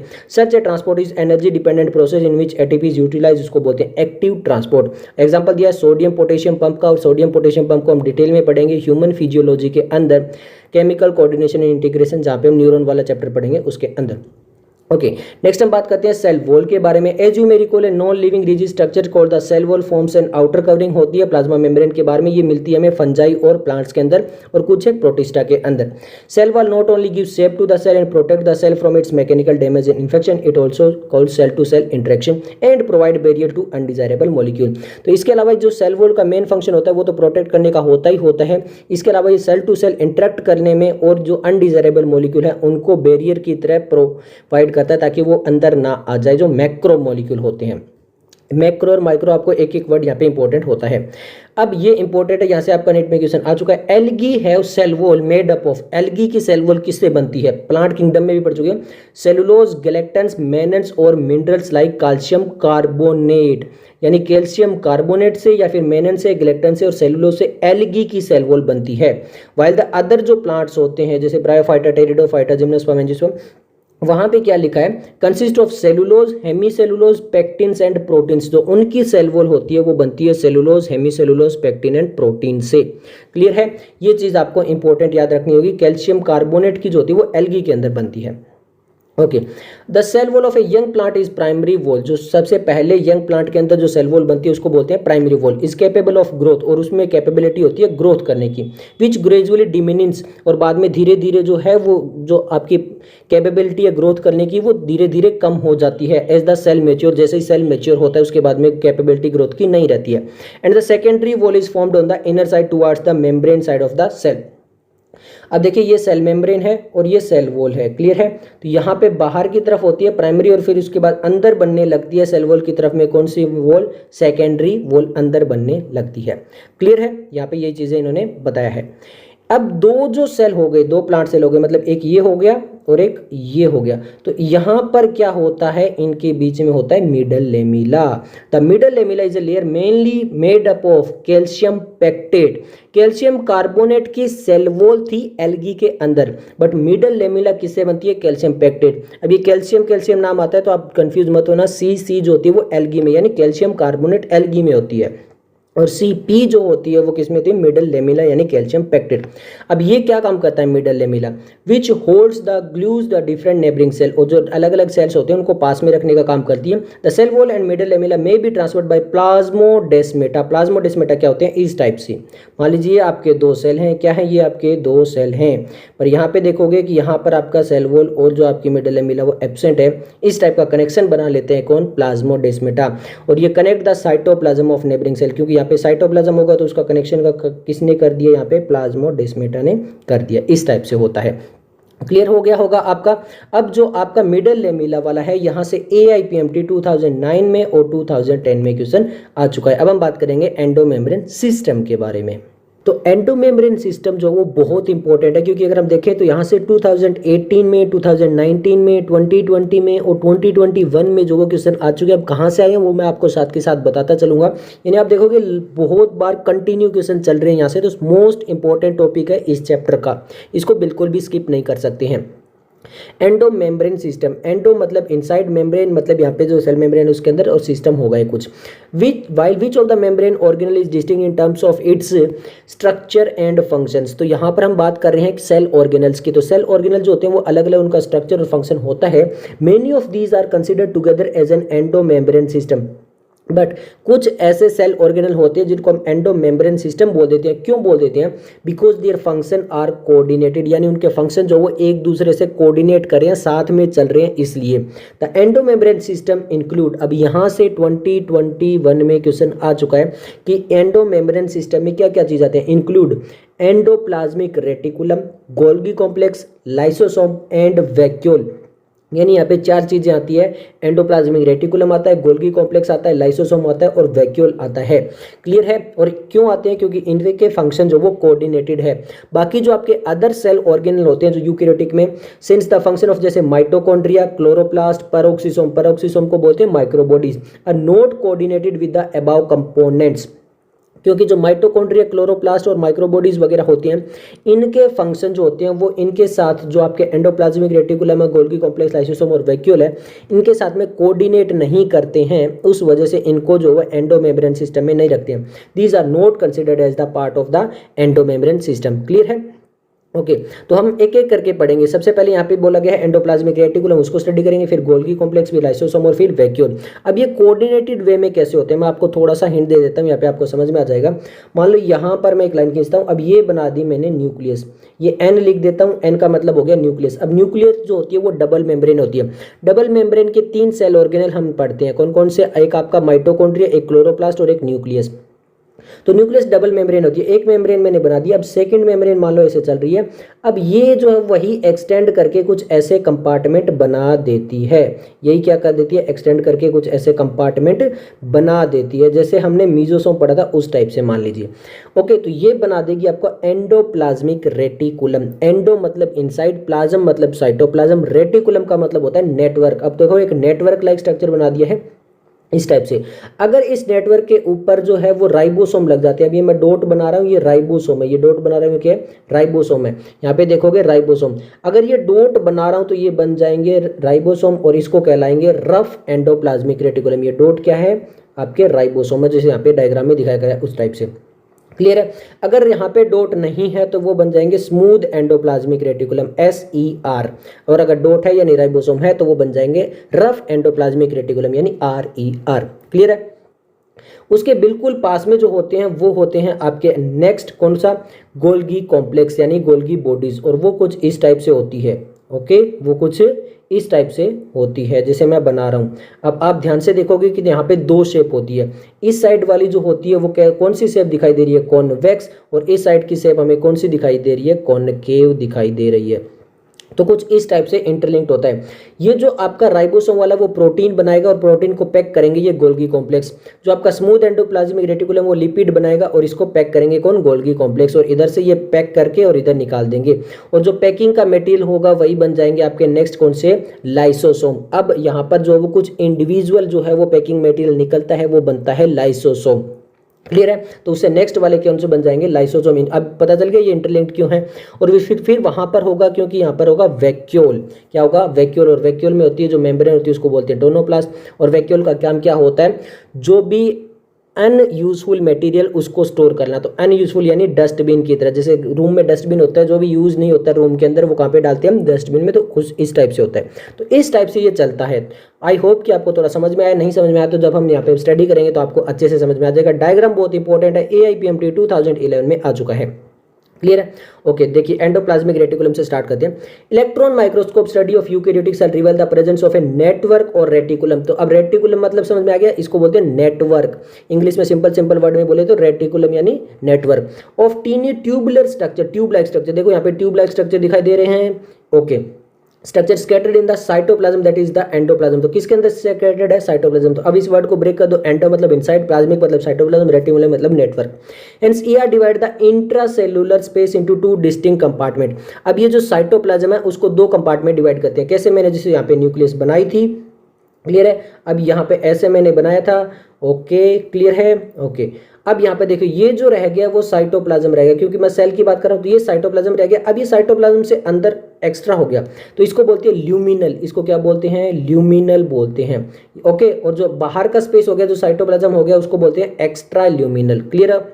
ओके, यही बोला है, 2 डिस्टिंक्ट कंपार्टमेंट, ल्यूमिनल जो इनसाइड एंडोप्लाज्मिक रेटिकुलम है, एक्स्ट्रा ल्यूमिनल यानी साइटोप्लाज्म को बोल दिया गया है। अब endoplasmic reticulum so ribosome attach to their outer surface. Endoplasmic reticulum पे जो है वो राइबोसोम अटैच हो सकते हैं। The endoplasmic reticulum bearing ribosome on their surface is called rough endoplasmic reticulum that is RER। समझ में आ गया। In the absence of ribosome they appear smooth and are called smooth endoplasmic reticulum. Clear हो गया। तो यानी smooth और RER यानी रफ आपको समझ में आ चुका होगा। RER frequently observe in the cell actively in the protein. तो ये मेनली जो राइबोसोम होता है हम पढ़ चुके हैं वो किस में मदद करता है, प्रोटीन सिंथेसिस में मदद करता है। तो RER भी क्या करेंगे, प्रोटीन सिंथेसिस और सिक्रेशन का काम करेंगे। 2013, 2018 और नीट 2020 फेज 2 3 टाइम क्वेश्चन आ चुका है। They are extensive and continuous with the outer membrane of the nucleus. ये भी आपको समझ में आ गया होगा। रफ एंडोप्लाज्मिक रेटिकुलम जो वो कंटिन्यूस होते हैं, जैसे मैंने बताया था कि आउटर मेम्ब्रेन जो होती है न्यूक्लियस की 2 मेम्ब्रेन में से, जो मैंने डायग्राम देख के बताया था। क्लियर हो गया। ओके, अब सेल मेम्ब्रेन के अंदर दो मेन कौन से कंपार्टमेंट थे, एक तो आपका था लिपिड और एक आपका क्या था, प्रोटीन। तो प्रोटीन तो यहाँ पे बना रहा है कौन, RER। अब इसको लिंक नहीं करना, बस मैं थोड़ा याद करने का तरीका बता रहा हूँ कि 2 ही चीजें बनेंगी, लिपिड और प्रोटीन। यहाँ पे जो NCERT में बताया केवल वही। Smooth endoplasmic reticulum is the major synthesis of lipid. तो जो स्मूथ एंडोप्लाज्मिक रेटिकुलम है वो मेनली क्या बना रहा है, लिपिड बना रहा है। In animal cell lipid like steroidal hormone are synthesized in SER। तो एनिमल के अंदर जो लिपिड लाइक स्टीरॉयड हार्मोन होते हैं वो भी कौन बनाता है, SER बनाता है। क्लियर है, बहुत इंपॉर्टेंट है। ओके, नेक्स्ट हमारा आ जाता है गोल्गी कॉम्प्लेक्स। गोल्गी कॉम्प्लेक्स का डायग्राम तक आपके सामने है। गोल्गी कॉम्प्लेक्स किसने डिस्कवर किया था? कैमिलियो गोल्गी, इसी के नाम पे। कब किया था? 1998 में। ओके, और Camillo Golgi first observe densely stained reticular network. Reticular समझिए वही नेटवर्क लाइक स्ट्रक्चर यहाँ पे नियर द न्यूक्लियस इन्होंने देखा था। These were later named Golgi bodies after him. तो गोल्गी बॉडी बोल दो, गोल्गी अपरेचस बोल दो, गोल्गी कॉम्प्लेक्स बोल दो, तो ये सब कुछ क्या है? यही चीज़ है, सेम ही चीज़ है। और ये किन्होंने बात की थी? कैमिलियो गोल्गी ने डिस्कवर किया था, इसके लिए उनका नाम रख दिया Golgi bodies. They consist of many flat disc shape sacs और सिस्टर्नी। तो यहाँ पे आपको दिखाई दे रहा होगा ये फ्लैट लाइक डिस्क शेप है। अब ये पे फ्लैट बोल तो रहे हैं बच्चे, एक्चुअली में अभी ये बताएंगे कि यहाँ पर इस टाइप से जो आपका एंडोप्लाज्मिक रेटिकुलम था, इस साइड इनकी कॉनकेव होती है और उसके ऑपोजिट यहाँ पे सॉरी कॉन्वेक्स होती है, और यहाँ पे जो होती है वो कॉनकेव शेप होती है। अभी बता देंगे 2 मिनट के बाद में। अब इन्होंने एक बोला है कि डिस्क शेप्ड सेक्स और सिस्टर्नी, ये इंपॉर्टेंट है सिस्टर्नी। तो सिस्टर्नी किस में मिलता है? गोल्गी अपरेचस में मिलता है। 2015 और नीट 2021 में क्वेश्चन है। सिस्टर्नी किस में मिलेगा? गोल्गी अपरेचस में मिलेगा। डिस्क शेप्ड सेक्स होते हैं और डायमीटर होता है इनका 0.5 से लेके 1 माइक्रोमीटर तक। किनका? सिस्टर्नी का। क्लियर हो गया? यहाँ पे डायग्राम में दिया हुआ है। Okay, these are stacked parallel to each other. ये तो दिखाई दे रहा है, ये ऐसे ये ऐसे ये ऐसे ये ऐसे एक दूसरे के पैरेलल चल रहे हैं। Varied number of cisternae are present in Golgi complex. अलग अलग नंबर की सिस्टर्नी हो सकती है, किसी में 2, किसी में 3, किसी में 5। वो डिपेंड करता है कि उसका फंक्शन वगैरह उस पर डिपेंड करके। The Golgi cisternae are concentrically arrange near the nucleus with a distinct convex cis or the forming phase. तो यहाँ पे अभी मैंने आपको बताया था कि यहाँ पे होंगी कॉनकेव शेप। यहाँ पे क्या होगी आपकी? कॉनकेव। मान ली ये एंडोप्लाज्मिक रेटिकुलम है, तो ये कौन सी हो गई? कॉनकेव हो गई। और ये कौन सी हो गई? कॉन्वेक्स हो गई। ये कौन सी होगी? कॉनकेव हो गई। तो जो कॉन्वेक्स है, कौन सी? कॉन्वेक्स, जिसको सिस फोल भी बोलते हैं और जिसको फॉर्मिंग फेज भी बोलते हैं, ये एंडोप्लाज्मिक रेटिकुलम की तरफ होती है। और जो आपकी कॉनकेव फेज होती है, कौन सी? कॉनकेव फेज जो होती है, जिसको हम ट्रांस फेज भी बोलते हैं, मैच्योरिंग फेज भी बोलते हैं, ये उससे ऑपोजिट होती है। अब ये सिस और कॉन्वेक्स में आप थोड़ा कंफ्यूज हो सकते हो, तो इसको याद रखने का मेरा तरीका ये है कि जैसे कॉनकेव है CONCAV, तो इसमें C 2 बार आ चुका है, तो इसका मतलब सिस में ये नहीं आएगा। ओके, C इसमें आ चुका है। बट अगर मैं वहीं पे लिखूं कॉन्वेक्स, तो इसमें केवल एक ही C आया है, इसका मतलब सिस फेज जो होगी वो कॉन्वेक्स वाली होगी। मेरा ये याद रखने का तरीका आप अपने तरीके से याद रख सकते हो। क्लियर है? ओके, अब यहाँ पे देखिए जो कॉनकेव फेस है उसको क्या बोलते हैं? कॉनकेव को ट्रांस फेस भी बोलते हैं और मैच्योरिंग फेस भी बोलते हैं। अब यहाँ पे आगे लिखा है the cis and trans face और ऑर्गेनल एंटायरली डिफरेंट है, क्योंकि एक क्या है आपकी? कॉन्वेक्स है और दूसरी क्या है? कॉनकेव है, तो बिल्कुल एंटायरली डिफरेंट हो गई, बट क्या है? इंटरकनेक्ट है। The Golgi apparatus principal perform the function of packaging material. तो गोल्गी का मेन जो फंक्शन होता है वो क्या होता है? मटेरियल को पैक करना। To be delivered either to the intracellular target, जो सेल के अंदर टारगेट है, या तो उस सीक्रेशन को वहां पे भेज देना या फिर उस सीक्रेशन को सेल के बाहर भेज देने हैं। क्लियर है? अब आपको समझ में आ जाएगा कि मैं क्या बोल रहा था। Material to be packed in the form of vesicle from the ER fuse with the cis phase of the Golgi apparatus. मैंने बताया था ना कि जो एंडोप्लाज्मिक रेटिकुलम, उधर कौन सी फेज है? सिस फेज है। तो सिस फेज यानी कॉन्वेक्स, क्योंकि तभी तो CC होंगे। तो कॉन्वेक्स वाली जो फेज होती है वो एंडोप्लाज्मिक रेटिकुलम की तरफ होती है। क्लियर हो गया? ओके, और यहाँ पर ये जो है वो यहाँ से तो एंडोप्लाज्मिक रेटिकुलम से क्या आएगा आपका? प्रोटीन, और क्या आएगा? लिपिड आएगा। क्यों? क्योंकि प्रोटीन बना रहा है RER और जो लिपिड है वो बना रहा है SCR। अब ये कहाँ पे आ गए आपके? गोल्गी अपरेचस में। तो प्रोटीन को पैक करेगा, नाम क्या है यहाँ पे? गोल्गी गोल्गी गोल्गी, तो ये बना देगा ग्लाइकोप्रोटीन। यहाँ पे लिपिड आ रहा है, नाम इसका क्या है? गोल्गी अपरेचस जो पैक कर रहा है, तो वो क्या बना देगा? ग्लाइकोलिपिड बना देगा। क्लियर है? ये चीज समझ में आ गई? इस टाइप से चलता है। This explain why the Golgi apparatus remain in the close association with the endoplasmic reticulum. अब आपको समझ में आ गया एंडोप्लाज्मिक रेटिकुलम के साथ में ये क्यों लिंक है। A number of protein synthesized by ribosome on the endoplasmic reticulum are modified in the cisternae of the Golgi apparatus before they are release from its the trans phase. तो trans phase से निकलने से पहले जो है जो प्रोटीन बन के आई है, उसको जो सिस्टर्नी है वो क्या कर देती है? मॉडिफाइड कर देती है। Golgi apparatus is the important side of formation of कौन सा? वहां से एक तो आया था प्रोटीन, उसको क्या बना दिया? ग्लाइकोप्रोटीन। एक आया था लिपिड, उसको क्या बना दिया? ग्लाइकोलिपिड। क्लियर है? ये पैराग्राफ बहुत ज्यादा इंपॉर्टेंट है। अब मैं ऐसा क्यों बोल रहा हूं? इस पैराग्राफ से और लास्ट की इन लाइनों से जो है वो आपके क्वेश्चन आ चुके हैं AIPMT 2011 में, फिर नीट 2013 में, फिर 2018 में, फिर 2019 में, फिर 2020 में, और फिर 2020 फेज 2 में भी यहाँ से क्वेश्चन आ चुके हैं। और NCERT से ही आए हैं, एक भी आउट ऑफ NCERT नहीं है। तो इतना ज़्यादा इंपॉर्टेंट है ये। क्लियर है। अब हम चलते हैं लाइसोसोम के बारे में। लाइसोसोम क्या है? These are membrane bound vesicular structure. तो मेम्ब्रेन बाउंड वाले जो वेसिकल्स बनते हैं वो स्ट्रक्चर है। अब ये कैसे बने हैं? By the process of packaging in the Golgi apparatus, यानी जो गोल्गी अपैरेटस पैकेजिंग करके मटेरियल बना रहा था उसी ने बनाया है lysosome. The isolated lysosomal vesicle, जो आइसोलेटेड यानी जो अलग हो जाती है lysosomal vesicle have been found to be very rich in almost all type of hydrolytic enzyme. और वहां पे बहुत रिच हाइड्रोलाइटिक एंजाइम मिलते हैं, मतलब बहुत ज्यादा हाइड्रोलाइटिक एंजाइम मिलते हैं। वो कौन कौन से होते हैं? हाइड्रोलाइजिस, जैसे आपके लाइपेजिस हो गए, प्रोटिएजिस हो गए, कार्बोहाइड्रेजिस वगैरह हो गए। यहाँ पे 2016 और 2019 नीट में क्वेश्चन आ चुका है। अब ये जो आपके एंजाइम्स है ये कहाँ पे एक्टिव रहते हैं? Optimally active at the acidic pH, यानी ये जितने भी हाइड्रोलाइटिक एंजाइम है ये एसिडिक पीएच के अंदर ही एक्टिव रहते हैं। These enzymes are capable of digesting carbohydrate, protein, lipid and nucleic acid। और ये किसको डाइजेस्ट करने में हेल्प कर सकते हैं? कार्बोहाइड्रेट जो है वो कार्बोहाइड्रेट को करेगा, प्रोटीन जो प्रोटीन को करेगा, लाइपेज जो लिपिड्स को करेगा। तो ये सब कुछ यहाँ पे दिया गया है। ओके, नेक्स्ट हम बात करते हैं वैक्यूल के बारे में। अब वैक्यूल क्या है? वैक्यूल एक मेम्ब्रेन बाउंड स्ट्रक्चर है। Vacuole, the vacuole is the membrane bound space found in the cytoplasm. अब वैक्यूल हम पढ़ चुके हैं प्लांट्स के अंदर 90% तक होता है, बहुत ज्यादा बड़ा होता है। It contain water sap, excretory product and other material not useful for the cell. जैसे जो यूजफुल नहीं है सेल के लिए वो यहाँ पे डाला जाता है, जैसे हमारे रूम के अंदर dustbin. The vacuole is bound by a single membrane called tonoplast. तो जो वैक्यूल की मेम्ब्रेन होती है उसको क्या बोलते हैं? टोनोप्लास्ट बोलते हैं। 2014 और 2019 क्लियर है, बहुत इंपॉर्टेंट है। In plant cell the vacuole occupy the up to the 90% of the volume. तो 90% के अंदर प्लांट के अंदर तो वैक्यूल ही होता है। In plant the tonoplast facilitate the transport of a number of ion and other material against the concentration gradient into the vacuole, hence their concentration is significantly higher in the vacuole than in the cytoplasm. अब dustbin अगर आधा भर चुका है और आपके room में गंदगी है तो आपके रूम बड़ा भी है तो वो गंदगी ज्यादा कहां रहेगी? डस्टबिन में। और फिर भी आपको वो गंदगी कहां डालनी पड़ेगी? डस्टबिन में ही डालनी पड़ेगी। तो वहां पे अगेंस्ट द कंसंट्रेशन ग्रेडियंट जाएगा, मतलब रूम के कंपैरिजन में डस्टबिन में गंदगी ज्यादा है फिर भी वहां पे डाल रहे हो तो अगेंस्ट द कंसंट्रेशन ग्रेडियंट चल रहा है। क्लियर है? तो ऐसा यहाँ पे होगा। इन अमीबा की बात करें तो यहाँ पे कॉन्ट्रेक्टाइल वैक्यूल होता है, इज इंपॉर्टेंट फॉर एस्मो रेगुलेशन। जो अमीबा के अंदर जो ऑस्मो रेगुलेशन में मदद करता है वो होता है contractile vacuole. In many cells in protista, protista के अंदर भी बहुत सारे सेल होते हैं जहाँ पे फूड वैक्यूल होता है, perform by the engulfing the food material. तो फूड वैक्यूल है यानी फूड को इनगल्फ कर लिया तो वो वैक्यूल बना, उसको बोलते हैं फूड वैक्यूल भी बोलते हैं। क्लियर है? नेक्स्ट हम बात करेंगे माइटोकॉन्ड्रिया के बारे में। Okay, mitochondria. माइटोकॉन्ड्रिया अगर सिंगुलर है यानी केवल सिंगल है तो उसको बोलते हैं mitochondrion. Unless specifically stand are not easily visible under the microscope, यानी जब तक इसको स्पेशली स्टैंड नहीं करेंगे तब तक ये माइक्रोस्कोप में हमें नहीं दिखेगा।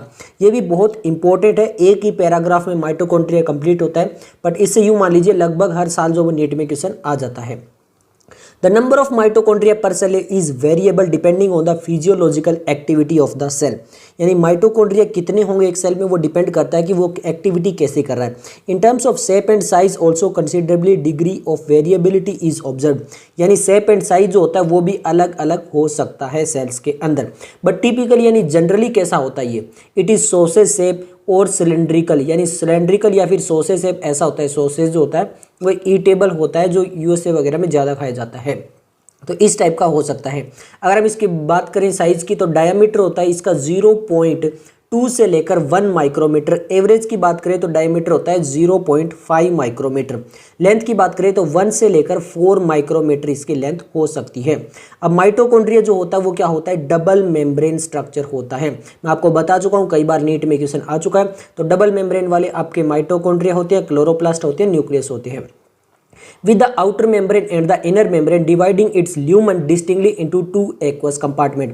यानी ये मान लीजिए क्या है आपकी आउटर मेम्ब्रेन है, ये वाली क्या हो गई आपकी आउटर मेम्ब्रेन। क्लियर है? और ये क्या हो जाएगी ऐसे, यहाँ पे ऐसे होती है आपकी इनर मेम्ब्रेन। इनर मेम्ब्रेन इस टाइप से कुछ फोल्डिंग बनाती है।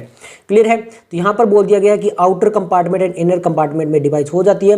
The inner compartment is filled with A dense homogeneous substance.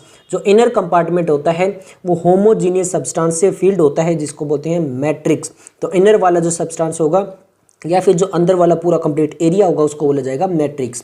The outer membrane form the continuous limiting boundary. जो बाहर वाली लेयर होती है वो क्या बनाती है? एक बाउंड्री बना लेती है। बट द इनर वाली मेम्ब्रेन है वो क्या करती है? The inner membrane forms a number of in folding called the Crysta. Singular को बोलते हैं क्रिस्टा और वैसे क्रिस्टी। बहुत इंपॉर्टेंट है। 2014 2015 और नीट 2020 में ये क्रिस्टा वाला जो है वो आ चुका है। तो याद रखना माइटोकॉन्ड्रिया में क्रिस्टा होता है और सिस्टर ने हमने कहाँ पढ़ा था, गोल्गी कॉम्प्लेक्स के अंदर। ओके, टुवर्ड्स द मैट्रिक्स लिखा है। The cristae increase the surface area, जो क्रिस्टी होती है वो क्या करती है, सरफेस एरिया को इंक्रीज कर देती है। अब जो दो मेम्ब्रेन है, आउटर मेम्ब्रेन और इनर मेम्ब्रेन, उनके पास अपना ओन स्पेसिफिक एंजाइम होता है with the mitochondrial function. The mitochondria are the site of aerobic respiration, ये तो हमें पता है क्योंकि ये रेस्पिरेशन में सबसे ज़्यादा हेल्प करता है, जैसे प्रोकैरियोटिक के अंदर मीजोसोम करा था। They produce cellular energy in the form of ATP, hence they are called power house of the cell। ये तो सबको पता है कि माइटोकॉन्ड्रिया को powerhouse of the cell बोला जाता है। अब ये जो पैराग्राफ है यहाँ से आपका AIPMT 2010 में, 2016 में, नीट में, 2017 में और 2019 में क्वेश्चन आ चुका है, ये काफ़ी इंपॉर्टेंट है। The matrix also possess single circular DNA, यानी जो मैट्रिक्स है यानी जो आपका माइटोकॉन्ड्रिया है उसके पास अपना DNA भी होता है थोड़ा बहुत, इसलिए इसको एक सेमी ऑटोनोमस ऑर्गेनल बोलते हैं। ओके, कंप्लीटली ये कंट्रोल नहीं होता बट सेमी ऑटोनोमस होता है क्योंकि ये डिवीजन करता है फिजन के द्वारा, इसलिए। ए फ्यू RNA मॉलिक्यूल, इसके अलावा RNA मॉलिक्यूल हो सकते हैं, राइबोसोम हो सकते हैं, और यहाँ पे जो राइबोसोम है वो कौन से है, 70S वाले हैं, जैसे प्रोकैरियोटिक के अंदर होते हैं वैसे माइटोकॉन्ड्रिया के अंदर खुद राइबोसोम होते हैं। और ये हमने पढ़ा भी था कि जहाँ पे राइबोसोम जो होते हैं वो आपके माइटोकॉन्ड्रिया में भी होते हैं, क्लोरोप्लास्ट में भी होते हैं, प्रोकैरियोटिक में भी होते हैं, यूकैरियोटिक। पर यहाँ पे जो राइबोसोम है वो 70S है and the component required for synthesis of protein, और प्रोटीन के लिए जो भी सिंथेसिस के लिए जो भी रिक्वायरमेंट है वो भी। The mitochondria divide by fission, और ये फिजन से डिवाइड होता है। डायग्राम आपके सामने दिया हुआ है, यहाँ पे आउटर मेम्ब्रेन बताई है, फिर इनर मेम्ब्रेन बताई है। इनर मेम्ब्रेन की फोल्डिंग है उनको क्रिस्टा बोला गया है, उसके अंदर ये ग्रीन कलर में मैट्रिक्स दिखाया गया है, और ये इंटर मेम्ब्रेन स्पेस दिखाया गया है, यानी आउटर और इनर मेम्ब्रेन के बीच में जो स्पेस है उसको दिखाया गया है। क्लियर है। अब हम बात करते हैं प्लास्टिड की। प्लास्टिड्स काफ़ी इंपॉर्टेंट है। प्लास्टिड्स कहाँ पे मिलते हैं, प्लांट सेल में मिलते हैं। ऑल प्लांट सेल, जितने भी प्लांट सेल होते हैं उनमें मिलते हैं। इसके अलावा यूग्लिनोड्स, अब यूग्लिनोड्स कहाँ पे पढ़ा था हमने, बायोलॉजिकल क्लासिफिकेशन के अंदर किंगडम प्रोटिस्टा के अंदर पढ़ा था। These are easily observable under the microscope as they are large। तो माइटोकॉन्ड्रिया थे उनको केवल जब स्पेसिफिकली स्टैंड कर रहे थे तभी दिखाई दे रहे थे, बट जो आपके प्लास्टिड है वो लार्ज होते हैं इसलिए वो जो आसानी से दिखाई दे जाते हैं। They bear some specific pigment thus imparting specific colour, इनके पास कुछ स्पेसिफिक पिगमेंट भी होते हैं इसलिए स्पेसिफिक कलर भी प्रोवाइड कर सकते हैं सभी ने। Based on the type of pigment plastid can be classified chloroplast, chromoplast और ल्यूकोप्लास्ट। यानी यहाँ पर जो आपके प्लास्टिड है उनको 3 टाइप में डिवाइड किया गया। कौन कौन से, क्लोरोप्लास्ट, क्रोमोप्लास्ट एंड ल्यूकोप्लास्ट। एक एक करके पढ़ेंगे, डिटेल में क्लोरोप्लास्ट को बाद में पढ़ेंगे, एक बार थोड़ा सा देख लेते हैं, बाकियों को यहाँ पे कंप्लीट करते हैं। द क्लोरोप्लास्ट, क्लोरोप्लास्ट क्या होता है, क्लोरोप्लास्ट कंटेन क्लोरोफिल, इसके पास क्या होता है, क्लोरोफिल एंड कैरोटीन पिगमेंट होता है which are responsible for tapping light energy essential for photosynthesis. यानी फोटोसिंथेसिस में सबसे ज़्यादा कोई हेल्प करता है तो वो कौन होता है, क्लोरोप्लास्ट होता है, क्योंकि उसके पास होता है क्लोरोफिल।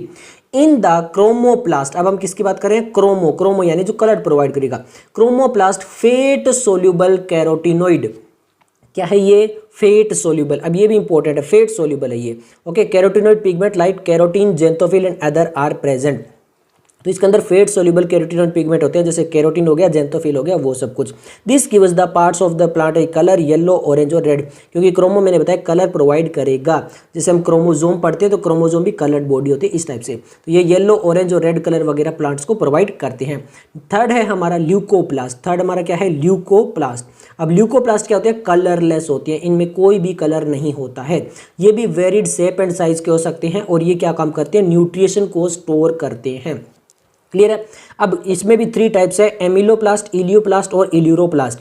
एमिलोप्लास्ट क्या करते हैं, स्टोर करते हैं स्टार्च को। ओके, किसको स्टार्ट करते हैं, स्टार्च को। अब एमिलो कहीं पे भी वर्ड आ जाए वो किसको रिप्रेजेंट करता है, वो रिप्रेजेंट ही स्टार्च को करता है। जैसे सेलाइवरी एमाइलेज, एमाइलेज क्या करता है वो, यानी स्टार्च को डाइजेस्ट करता है। तो एमाइलो कहीं पे भी आ जाए वो स्टार्च को बताता है। इलियोप्लास्ट क्या करते हैं, ऑयल एंड फैट्स को स्टोर करते हैं, और जबकि इल्यूरोप्लास्ट किसको स्टोर करते हैं, प्रोटीन को स्टोर करते हैं। और यहाँ से नीट में क्वेश्चन आ भी चुका है। क्लियर है। अब हम बात करेंगे मेनली वापिस से क्लोरोप्लास्ट के बारे में थोड़ा डिटेल में, यहाँ पे आप देख सकते हो डायग्राम भी दिया हुआ है। Majority of the chloroplast of the green plant are found in mesophyll cell. ये हम मॉर्फोलॉजी ऑफ फ्लावरिंग प्लांट्स में पढ़ चुके हैं कि मीजोफिल सेल क्या होते हैं। These are length shaped, oval, spherical, discoid or even ribbon like organelle having variable length 5 to 10 micrometer, width होती है जो वो 2 to 4 माइक्रोमीटर होती है। यानी ऐसे लेंथ देखोगे तो वो हो सकती है 5 to 10, और अगर विड्थ देखोगे तो वो हो सकती है 2 to 4 माइक्रोमीटर। अब ये अलग अलग में अलग अलग नंबर वेरी कर सकते हैं। द नंबर वेरीज फ्रॉम 1 पर सेल ऑफ द क्लेमाइडोमोनास। बहुत इंपॉर्टेंट है कि क्लेमाइडोमोनास के अंदर जो होते हैं वो एक ही क्लोरोप्लास्ट मिलेगा, बट अगर हम वही ग्रीन एल्गी की बात करें तो उसके एक सेल में जो हुआ 20 to 40 जो है वो आपको क्लोरोप्लास्ट मिल सकते हैं। तो इस टाइप से वेरी भी करते हैं। Like mitochondria chloroplast are also double membrane, बता चुका हूं मैं, नीट में कई बार क्वेश्चन आ चुका है। तो आपके माइटोकॉन्ड्रिया क्लोरोप्लास्ट दोनों डबल मेम्ब्रेन होती हैं। The two inner the inner chloroplast membrane is relatively less permeable. जो इनर मेम्ब्रेन होती है वो लेस परमिएबल होती है, जो आउटर मेम्ब्रेन होती है वो ज़्यादा परमिएबल होती है। The space limiting by the inner membrane of the chloroplast is called the stroma. जैसे वहां पर मैट्रिक्स था माइटोकॉन्ड्रिया के अंदर, वहां पर यहाँ पे थोड़ा नाम चेंज किया गया, क्या रखा गया, स्ट्रोमा नाम रखा गया है। A number of organized flattened membranous sacs called the thylakoid. यानी ऐसे फ्लैटेंड सेक्स होती हैं वो क्या होते हैं, थाइलेकोइड होते हैं, जिनके अंदर क्या होता है, क्लोरोफिल होता है। क्लियर है। ये थाइलेकोइड्स होते हैं, are present in the stroma. और किसमें प्रेजेंट होंगे, स्ट्रोमा के अंदर प्रेजेंट होंगे। अब ये बहुत इंपॉर्टेंट है क्योंकि यहाँ से 2014, 2015 और नीट 2021 में क्वेश्चन आ चुका है, तो अब ध्यान से पढ़ना। क्लियर है। Okay, thylakoid are arrange in stacks like the piles of coins called the grana, और सिंगुलर को बोलते हैं ग्रेनम। अब थाइलेकोइड क्या करते हैं, एक के ऊपर जैसे हम कॉइन रखते हैं ऐसे एक के ऊपर बन रखे जाते हैं और ये बना लेते हैं क्या, ग्रेना बना लेते हैं। ये क्या बना लेते हैं, ग्रेना बना लेते हैं। इसको बोलते हैं ग्रेना और सिंगुलर को बोलते हैं ग्रेनम।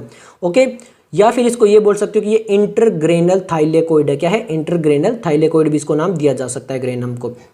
इन एडिशन, इसके अलावा जो ग्रेनम तो हो ही गया, there are flat membranous tubule. यहाँ पर ट्यूब्यूल भी होती है जिसको बोलते हैं stroma lamellae, connecting the thylakoid of the different grana. अब मान लीजिए एक ग्रेना यहाँ पे है, क्लियर है, एक ग्रेना यहाँ पे है और ये सेकंड ग्रेना यहाँ पर है। तो यहाँ पे लेमिला लाइक स्ट्रक्चर होंगे, फ्लैट ट्यूब्यूल लाइक स्ट्रक्चर होंगे, जिनको बोलेंगे स्ट्रोमा लेमिली, और वो कनेक्ट करेंगे। क्लियर होगा। यहाँ पे ये लेमिली आपको समझ में आ गया। The membrane of the thylakoid enclose space called the lumen, और जो आपका थाइलेकोइड है उसके बीच में स्पेस होता है lumen. The stroma of the chloroplast contain enzyme required for the synthesis of carbohydrate and protein. अब ये बहुत इंपॉर्टेंट है, क्यों, क्योंकि जो क्लोरोप्लास्ट होता है वो फोटोसिंथेसिस करके फूड बनाएगा, और फूड में मेनली क्या बनता है आपका, कार्बोहाइड्रेट ही तो बनता है। C6H12O6 हम पढ़ते भी हैं, तो यही तो बनेगा। तो इसलिए यहाँ पे ये वो एंजाइम तो होंगे ही होंगे जो कार्बोहाइड्रेट, प्रोटीन वगैरह को सिंथेसाइज करे।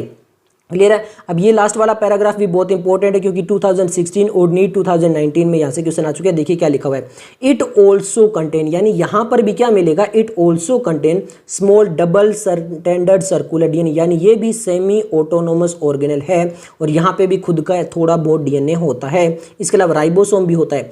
Chlorophyll pigment are present in the thylakoid. मैंने बताया था कि क्लोरोफिल किस में मिलेंगे, थाइलेकोइड के अंदर मिलेंगे। The ribosome of the chloroplast are smaller 70s। जैसे आपके माइटोकॉन्ड्रिया के अंदर 70s थे वैसे यहाँ पर भी 70s है। बट अगर हम राइबोसोम साइटोप्लाज्म की बात करें तो वो यूकैरियोटिक सेल है। कौन सा सेल है, यूकैरियोटिक है। तो वहाँ पे जो राइबोसोम होंगे वो कौन से होंगे, 80s होंगे। एक बार डायग्राम देख लेते हैं। यहाँ पे देखिए मैंने बोला था दो मेम्ब्रेन है, ये आउटर मेम्ब्रेन हो गई, ये इनर मेम्ब्रेन हो गई। फिर ये थाइलेकोइड आपको यहाँ पे दिखाई गया है, थाइलेकोइड का पूरा एक स्ट्रक्चर बन गया, उसको क्या बोल दिया, ग्रेना यानी ग्रेनम। और फिर देखिए एक दूसरे को अटैच करिए यहाँ पर, तो वो क्या बन गई, स्ट्रोमा लेमिली। और ये अंदर वाला जो इनर मेम्ब्रेन के बीच में स्पेस है उसको क्या बोल दिया, स्ट्रोमा। क्लियर हो गया। ओके, अब हम राइबोसोम देख लेते हैं। राइबोसोम के बारे में बात करें तो यहाँ पे राइबोसोम जो होते हैं वो ग्रेनुलर स्ट्रक्चर होते हैं। सबसे पहले किसने ऑब्जर्व किए थे, इलेक्ट्रॉन माइक्रोस्कोप में डेंस पार्टिकल होते हैं, जॉर्ज पैलाडे ने। जॉर्ज पैलाडे ने सबसे पहले इनको फर्स्ट ऑब्जर्व किया था इलेक्ट्रॉन माइक्रोस्कोप के अंदर as a dense particle. They are composed of, अब ये जो आपके राइबोसोम होती है किससे बनती है, ribo nucleic acid, RNA and protein, RNA plus protein मिलकर बनाते हैं राइबोसोम, और फिर यही राइबोसोम जो वापिस प्रोटीन बनाते हैं। Are not surrounded by any membrane, हम काफी बार पढ़ चुके हैं, AIPMT 2012 में यहाँ से क्वेश्चन भी आ चुका है। द यूकैरियोटिक राइबोसोम और 80s, मैंने बोला था यूकैरियोटिक जो होंगे 80s होंगे और जो आपके प्रोकैरियोटिक होंगे वो क्या होंगे, आपके 70s होंगे। क्लियर है, ये यहाँ पे बोला गया है प्रोकैरियोटिक राइबोसोम और 70s। ईच राइबोसोम इज 2 सब यूनिट, लार्ज एंड स्मॉल। यहाँ पे यूनिट दिखाई गई है, स्मॉल सब यूनिट, ये लार्ज सब यूनिट, इस टाइप से 2 सब यूनिट से मिलकर बनता है। ओके, अब 80s में 2 यूनिट होती है, कौन कौन सी होती है, वो होती है 60 एंड 40। कौन कौन सी होती है, 60 एंड 40, और यहाँ पे होती है 50 एंड 30। सिंपल है, कोई एक याद कर लो, कोई एक, चाहे 70 वाली कर लो चाहे 80 वाली कर लो। अब 70 वाली 70 50 30 कर दिया, अब इसमें 10 ऐड कर दो, 70 में 10 करोगे 80, 50 में 10 ऐड करोगे 60, 30 में 10 ऐड करोगे 40 हो जाएगा। तो इस टाइप से आपको याद रख सकते हो। अब ये एस क्या है, बार बार आ गया here, S is Svedberg unit. S क्या है, स्वेडबर्ग यूनिट है। Stand for the sediment coefficient, it is indirectly measure density and size, ये मैं बता चुका हूँ। Both 70s and 80s ribosome composed of 2 सब यूनिट, ये भी हो चुका है, यहाँ पे हमारा डायग्राम भी दिया हुआ है। अब हम बात करते हैं साइटोस्केलेटन के बारे में। साइटो मतलब सेल एंड स्केलेटन यानी सेल का जो स्केलेटन, जैसे हमारे अंदर बोन्स होती है कुछ इस टाइप से। यहाँ से AIPMT 2010 में क्वेश्चन आ चुका है। अब इसके अंदर क्या होता है देखिए, N elaborate network of filamentous proteinaceous structure, यानी फिलामेंट के प्रोटीन के बने हुए स्ट्रक्चर होते हैं, कंसिस्टिंग ऑफ जैसे माइक्रोट्यूब्यूल, माइक्रोफिलामेंट, इंटरमीडिएट फिलामेंट वगैरह ऐसे होते हैं साइटोप्लाज्म के अंदर, और वो कलेक्टिवली क्या कहलाते हैं, साइटोस्केलेटन कहलाते हैं। यानी साइटोस्केलेटन जो बनता है वो फिलामेंटस प्रोटीनियस स्ट्रक्चर से बनता है। The cytoskeleton in a cell are involve in many function. अब ये बहुत सारे फंक्शन परफॉर्म कर सकता है, जैसे मैकेनिकल सपोर्ट प्रोवाइड करना, मोटिलिटी प्रोवाइड करना, या फिर शेप ऑफ द सेल को बनाए रखना। इसमें मेंटेन करने में भी कौन मदद करता है, साइटोस्केलेटन मदद करता है।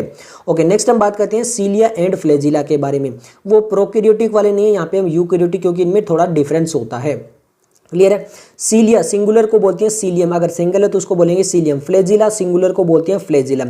ये कैसे होते हैं, hair like outgrowth of the cell membrane. Cilia जो होते हैं वो स्मॉल स्ट्रक्चर होते हैं विच वर्क लाइक ओर्स। अब ओर्स कैसे होते हैं, आपने मान लीजिए ये एक बोट है, ऐसे बोट देखी होगी, अब यहाँ पे वाटर है, तो वहां पर बैठे हुए जो ऐसे जिसको चप्पू बोलते हैं वो चला रहे होते हैं। ओके, तो यहाँ पर क्या करता है, वो वाटर की मूवमेंट को पीछे करता है, तो ये नाव जो है वो आगे जाती है। इस टाइप से आपने देखा हो, ये बैठा है यहाँ पे ऐसे व्यक्ति, तो इस टाइप से ये इसको क्या बोलते हैं, ओर्स बोलते हैं। क्लियर है, जिसको चप्पू भी बोल सकते हैं हिंदी में।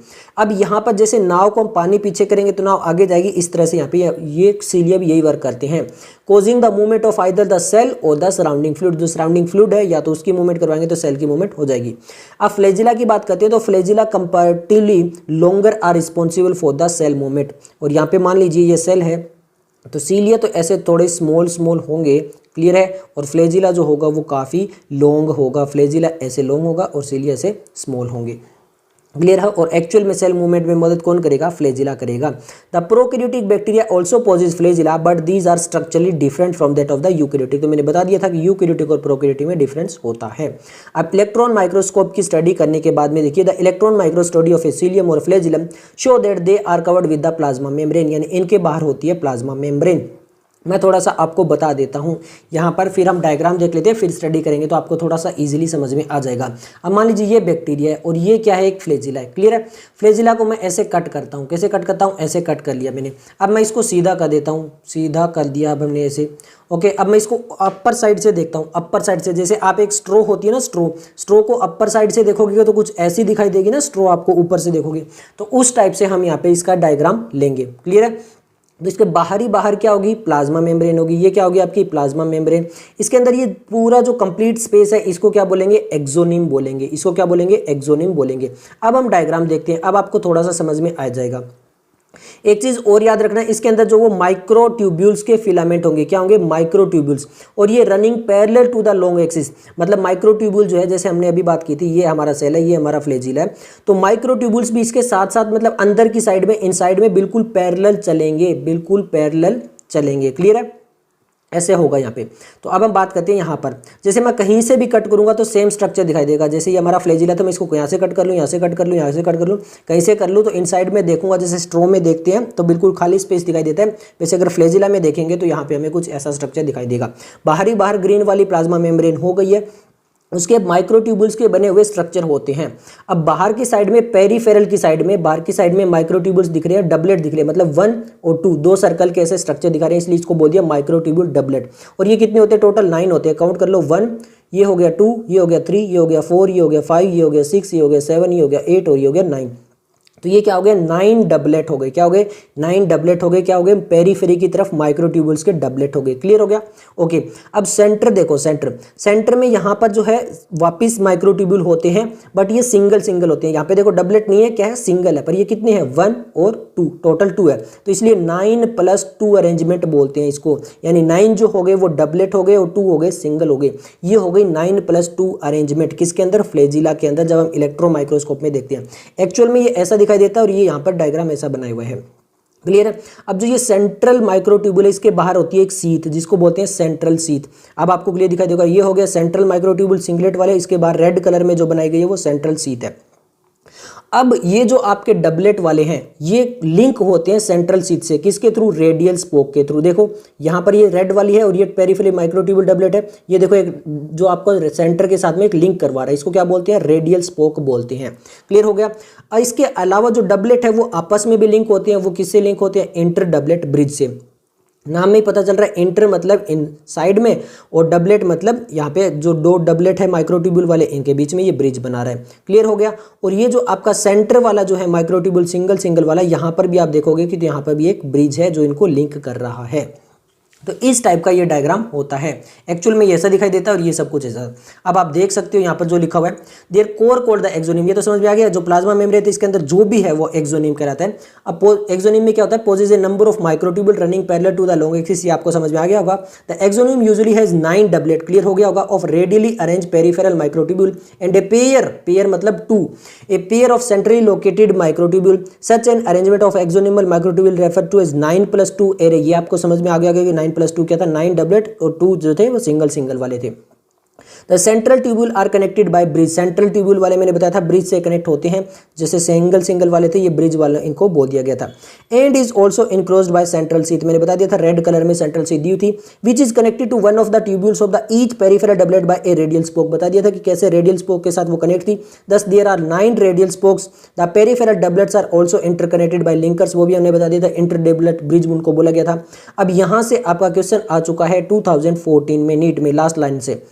Both the cilium and flagellum emerge from centriole-like structure called the basal body। जो सीलियम और फ्लैजिलम जो होते हैं वो सेंट्रियोल-like स्ट्रक्चर से एमर्ज होते हैं जिसको बोलते हैं basal body.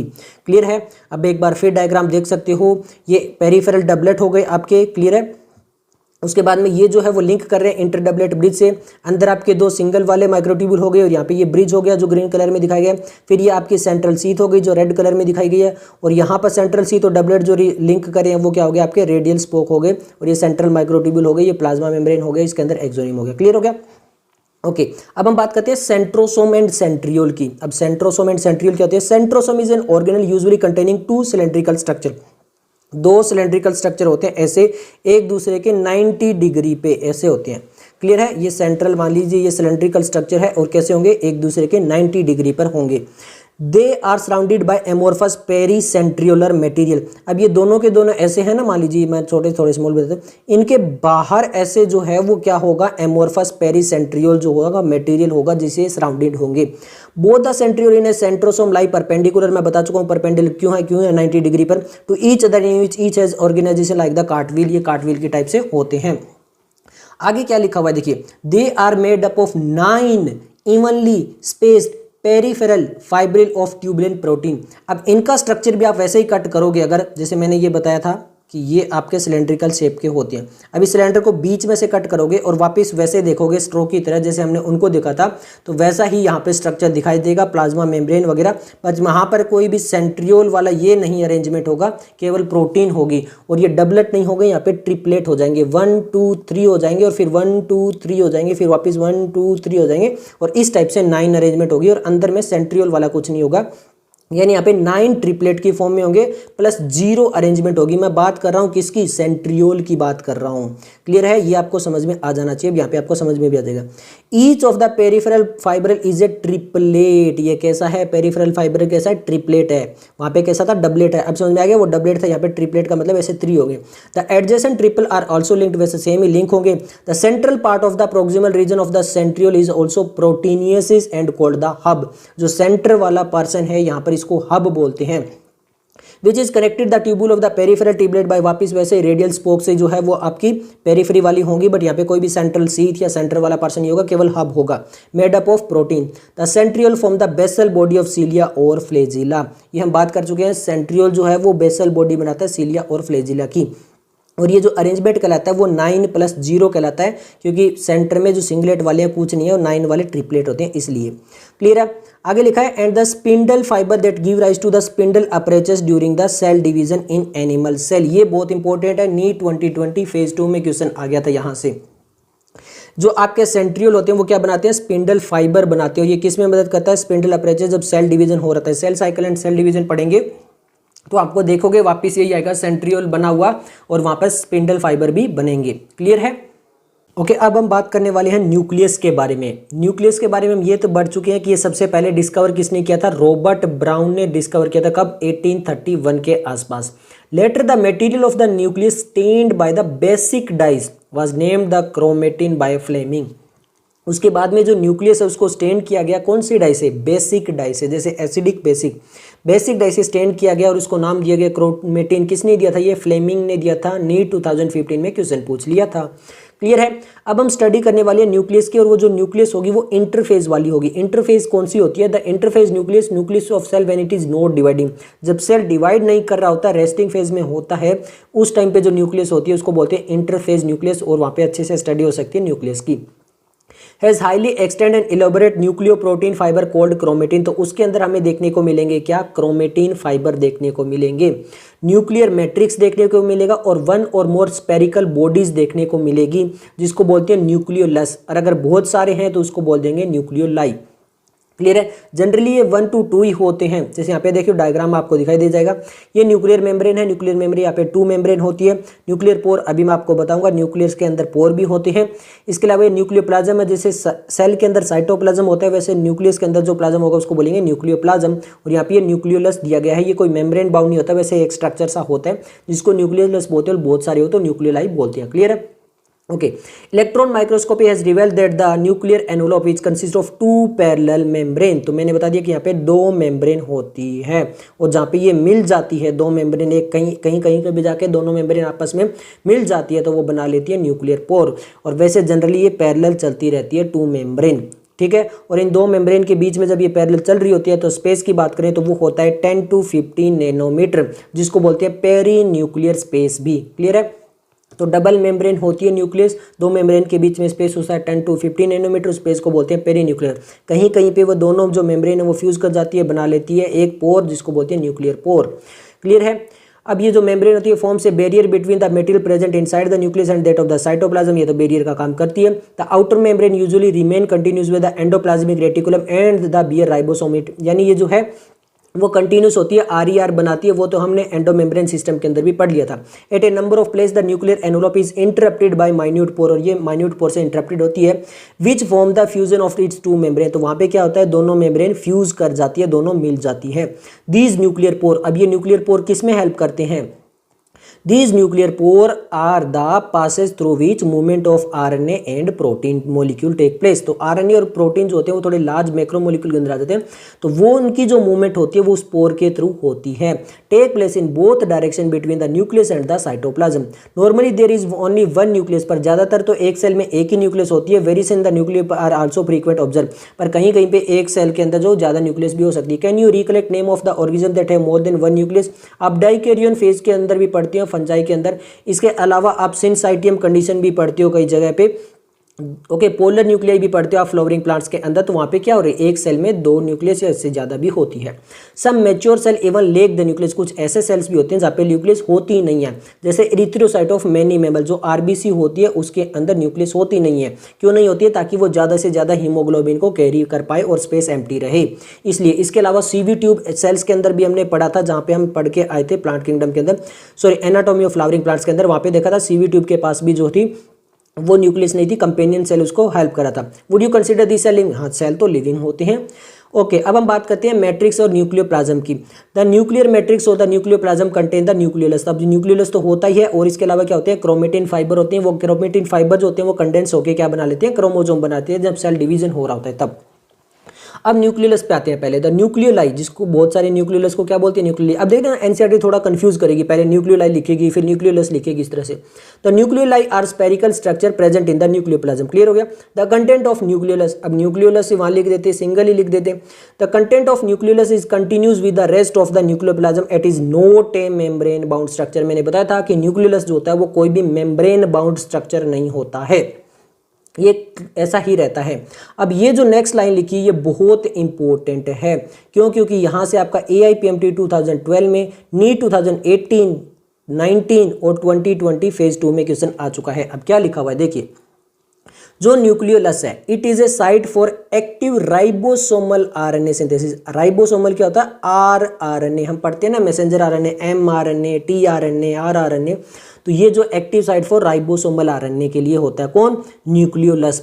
Larger and more numerous nucleoli are present in cell actively carrying out protein synthesis. जहाँ पे प्रोटीन सिंथेसिस होगी वहाँ पे ज्यादा न्यूक्लियस भी मिलेंगे। अब ये पूरा पैराग्राफ जो नेक्स्ट लिख रखा है वो हम मोलिकुलर बेसिस ऑफ इनहेरिटेंस के अंदर भी पढ़ते हैं, जहाँ पे हम पैकेजिंग ऑफ द डीएनए पढ़ते हैं, बट यहाँ पर एक बार थोड़ा सा हिंट देख लेते हैं। You may recall that the interphase nucleus has a loose and indistinct network of nucleoprotein fiber called chromatin। यहाँ पे हम chromatin fiber बहुत सारी होती है न्यूक्लियोप्रोटीन की, but during different stage of cell division के टाइम में show structure chromosome पर, उस टाइम में हमें क्रोमोसोम देखते हैं। In place of the nucleus chromatin contain DNA and some basic protein called histone। तो यहाँ पे क्रोमेटिन होती है जिसके पास डीएनए होता है और कुछ हिस्टोन प्रोटीन होती है, इसके अलावा नॉन हिस्टोन प्रोटीन भी होती है और आरएनए भी होता है। क्लियर है? यानी चार चीजें होती है क्रोमेटिन के पास में, डीएनए होता है, histone protein, non histone protein और कुछ एक आरएनए होता है। A single human cell has approximately 2 metre long thread of DNA distributing among its 46 pair of the 46 और 23 पेयर ऑफ द क्रोमोसोम। ये टोटल 46 क्रोमोसोम होते हैं, 23 पेयर होते हैं, उनके अंदर ये टोटल 2.2 मीटर की लेंथ में होता है आपका डीएनए। क्लियर है? जो पूरा क्रोमेटिन फाइबर बना लेता है, क्रोमोसोम बना लेता है, वो सब कुछ। Okay, you will study the detail of the DNA packaging in the form of chromosome in class 12। वही मोलिकुलर बेसिस ऑफ इनहेरिटेंस के अंदर इसको हम डिटेल में पढ़ते हैं कि ये क्या हिस्टोन प्रोटीन करते हैं, क्या नहीं करते हैं। क्लियर है? जब कंडेंस होकर क्रोमोसोम बना लेते हैं, every chromosome visible only in dividing cell, और उसमें भी प्रोफेज, मेटाफेज, एनाफेज, टीलोफेज आती है, और मेटाफेज के अंदर हम अच्छे से स्टडी कर सकते हैं क्रोमोसोम को, ये भी हम सेल साइकिल, सेल डिवीजन में पढ़ते हैं। Essentially has a primary constrictor और सेंट्रोमियर। इसमें देखिए कॉन्स्ट्रिक्टर होता है, जैसे एक क्रोमेटिड, जब क्रोमेटिन फाइबर है वो कंडेंस हो के क्या बना लेती है? क्रोमेटिड बना लेती है, एक फाइबर बना लेती है और जिसको बोलते हैं क्रोमेटिड। अब इस टाइप के 2 क्रोमेटिड बन जाते हैं। अब 2 क्रोमेटिड के बीच में जो है उनको ज्वाइन करता है, और एक ऐसे ज्वाइन करता है और उसको बोलते हैं सेंट्रोमियर, या फिर उसको बोल सकते हो प्राइमरी कॉन्स्ट्रिक्टर। अब यहाँ पे ये याद रखना कि ये जो है वो नीट में इस टाइप से भी यूज कर सकते हैं, सेंट्रोमियर की जगह primary constriction. On the side of each dish shape structure called kinetochore are present, और यहाँ पे काइनेटोकोर प्रेजेंट होते हैं जहाँ पे स्पिंडल फाइबर आके अटैच होते हैं। तो एक जो क्रोमोसोम है पता है, यहाँ पे आप ये देखो 1 और 2 स्पिंडल फाइबर है, यहाँ पे प्राइमरी कॉन्स्ट्रिक्टर है, और यहाँ पे ग्रीन कलर में आपको 2 काइनेटोकोर दिख रहे हैं जहाँ पे स्पिंडल फाइबर आके अटैच होंगे। क्लियर है? ये यहाँ पे बताया गया है। आगे लिखा है सेंट्रोमियर, सॉरी अब आगे लिखा है centromere hold the 2 chromatid of A chromosome. तो 2 क्रोमेटिड हो गए, 1 और 2 उसको होल्ड करता है। Based on the position of the centromere, ये सेंट्रोमियर की क्या पोजीशन है, the chromosome can be classified into 4 types. इनको 4 टाइप में डिवाइड किया गया। कौन कौन सा? मेटासेंट्रिक, सब मेटासेंट्रिक, एक्रोसेंट्रिक एंड टीलोसेंट्रिक। ठीक है? क्रोमोसोम को कितने टाइप में डिवाइड किया गया? 4 टाइप में डिवाइड किया गया। अब मैं आपको बता दूं जो प्राइमरी कॉन्स्ट्रिक्टर वाला है यहाँ से नीट 2021 में क्वेश्चन आ चुका है, और अब ये जो हम पढ़ने वाले हैं मेटासेंट्रिक, यहाँ से 2018 और 2019 में क्वेश्चन आ चुका है, यानी काफ़ी इंपॉर्टेंट है। ठीक है? क्लियर है? ओके, तो अब मेटासेंट्रिक, सब मेटासेंट्रिक में क्या डिफरेंस है? कुछ नहीं है, पोजीशन का डिफरेंस है कि वो प्राइमरी कॉन्स्ट्रिक्टर कहाँ पे है। ओके, देखिए the metacentric chromosome has middle centromere, जो सेंट्रोमियर है वो बिल्कुल मिडल में है, forming 2 equal arm of the chromosome, यानी जो आर्म है वो बिल्कुल इक्वल है। जैसे मैं आपको डायग्राम दिखा देता हूँ, ये है मेटासेंट्रिक का, ये बिल्कुल सेंटर में है, और ये वाली लेंथ और ये वाली लेंथ क्या है? बिल्कुल इक्वल है। क्या है? बिल्कुल इक्वल है। तो इसको क्या बोल दिया गया? मेटासेंट्रिक। और यहाँ पे थोड़ा सा ये अपसाइड में हो गया, ये थोड़ी सी क्या हो गई? लॉन्ग आर्म हो गई, और ये थोड़ी सी क्या हो गई? शॉर्ट आर्म हो गई। शॉर्ट आर्म को हम पी आर्म भी बोलते हैं, पेटाइट, जिसका मतलब ही होता है शॉर्ट, और इसको क्या बोलते हैं? क्याऊ आर्म भी बोल सकते हैं लॉन्ग आर्म को। तो यहाँ पर ये क्या है? कहलाता है सब मेटासेंट्रिक कहलाता है। क्लियर है? और जो आपका एक्रोसेंट्रिक होता है, ठीक है, एक्रोसेंट्रिक के अंदर क्या होता है? ये थोड़ा और पास में चला जाता है। कौन? आपका सेंट्रोमियर। यहाँ पे जो शॉर्ट आर्म लिखा है, ये गलत लिखा है, ये एक्सट्रीमली शॉर्ट आर्म हो जाती है, और ये आपकी वेरी लॉन्ग आर्म हो जाती है। लिखा ये हुआ है, देखिए, वेरी लॉन्ग आर्म और एक्सट्रीमली शॉर्ट आर्म लिखा ये है, बट डायग्राम ये इन्होंने थोड़ा सा गलत लिख दिया है। क्लियर है? ये इन्होंने बताने की कोशिश की है यहाँ पर। देखिए द मेटासेंट्रिक में क्या थी? दोनों जो आपकी आर्म्स थी वो इक्वल थी। सब मेटा में क्या है? सब मेटा क्रोमोसोम है centromere slightly away from the middle of the chromosome result into 1 shorter, जिसको हम पी आर्म भी बोलते हैं, एंड 1 लॉन्गर, जिसको हम क्याऊ आर्म भी बोलते हैं। In case of acrocentric chromosome में क्या हो रहा है? The centromere is situated close to its end, लगभग एंड के पास में ही चली जाती है, और क्या बनाती है, वन एक्सट्रीमली शॉर्ट आर्म बनाती है और एक वन वेरी लॉन्ग आर्म बनाती है। वेरस टीलों में तो क्या होता है, वो बिल्कुल टर्मिनल पे होता है। अब डायग्राम में टर्मिनल पे नहीं दिखाया गया है, यहाँ पे फिर शॉर्ट बोल दिया गया तो डायग्राम थोड़ा सा गलत हो गया। यहाँ पे ऐसे होती है बिल्कुल एक ही पोजीशन, मतलब ये ऐसे एक होता है, ये प्राइमरी कॉन्स्ट्रिक्टर आपका सेंट्रोमियर है और इस टाइप से ये आपकी क्रोमेटिड होती है। तो इस टाइप का बना लेते हैं। क्लियर है, ये चीज आपको क्लियर हो चुकी होगी। ओके, अब यहाँ पे सैटेलाइट क्या होती है, देखिए sometimes a few chromosome have non standing secondary constriction at a constant location. अब नॉन स्टैंडिंग मतलब स्टैंड नहीं हो सकती है वो, और सेकेंडरी कॉन्स्ट्रिक्शन होती है कुछ कुछ कॉन्स्टेंट लोकेशन के ऊपर। This gives the appearance of A small fragment called the satellite. और इसको हम पढ़ेंगे भी, जहाँ पे हम डीएनए फिंगरप्रिंट पढ़ेंगे, मॉलिक्यूलर बेसिस ऑफ इनहेरिटेंस, वहाँ पे ये शब्द आएगा। तो इस चीज़ को भी आप यहाँ पे लिंक करके समझ सकते हो, अगर जिन्होंने क्विक रिवीजन करे और उन्होंने क्लास 12 का याद है तो। क्लियर है, ओके। अब हम नेक्स्ट देखते हैं माइक्रोबॉडी, जिसको पेरोक्सिसोम भी बोला जाता है। Many membrane bound minute vesicle called microbodies that contain various enzymes. यहाँ पे जो है वो मेम्ब्रेन बाउंड है। कैसी है, मेम्ब्रेन बाउंड, मतलब माइक्रोबॉडीज पे क्या होती है, मेम्ब्रेन होती है। और ये हमने स्टार्टिंग में पढ़ लिया था, माइक्रोबॉडीज पे क्या होती है, ये मेम्ब्रेन बाउंड आपके ऑर्गेनल होते हैं। Called microbodies that contain various enzymes are present in both plant and animal cell. दोनों के अंदर मिलते हैं, बट यूकैरियोटिक में मिलते हैं, प्रोकैरियोटिक में ये नहीं मिलते हैं। क्लियर है। इसके अलावा अगर आप एक्सरसाइज के क्वेश्चन देखोगे तो ये आपका नीट टाइप के क्वेश्चन है। यहाँ पर आप देखो which of the following is not correct. यहाँ पे new sale generate from match the column दिया गया है और वापस इस टाइप से पूछा गया है which of the following statement is correct. तो 4 जो है वो तो आपके एमसीक्यूज टाइप ही है। क्लियर है, तो अब ये भी कर सकते हो। और ये सब कुछ इसी के साथ हमारा चैप्टर कंप्लीट होता है। अगर आपको वीडियो पसंद आई तो लाइक कीजिए, दोस्तों के साथ शेयर कीजिए। मिलते हैं जल्दी नेक्स्ट वीडियो के साथ, तब तक के लिए धन्यवाद।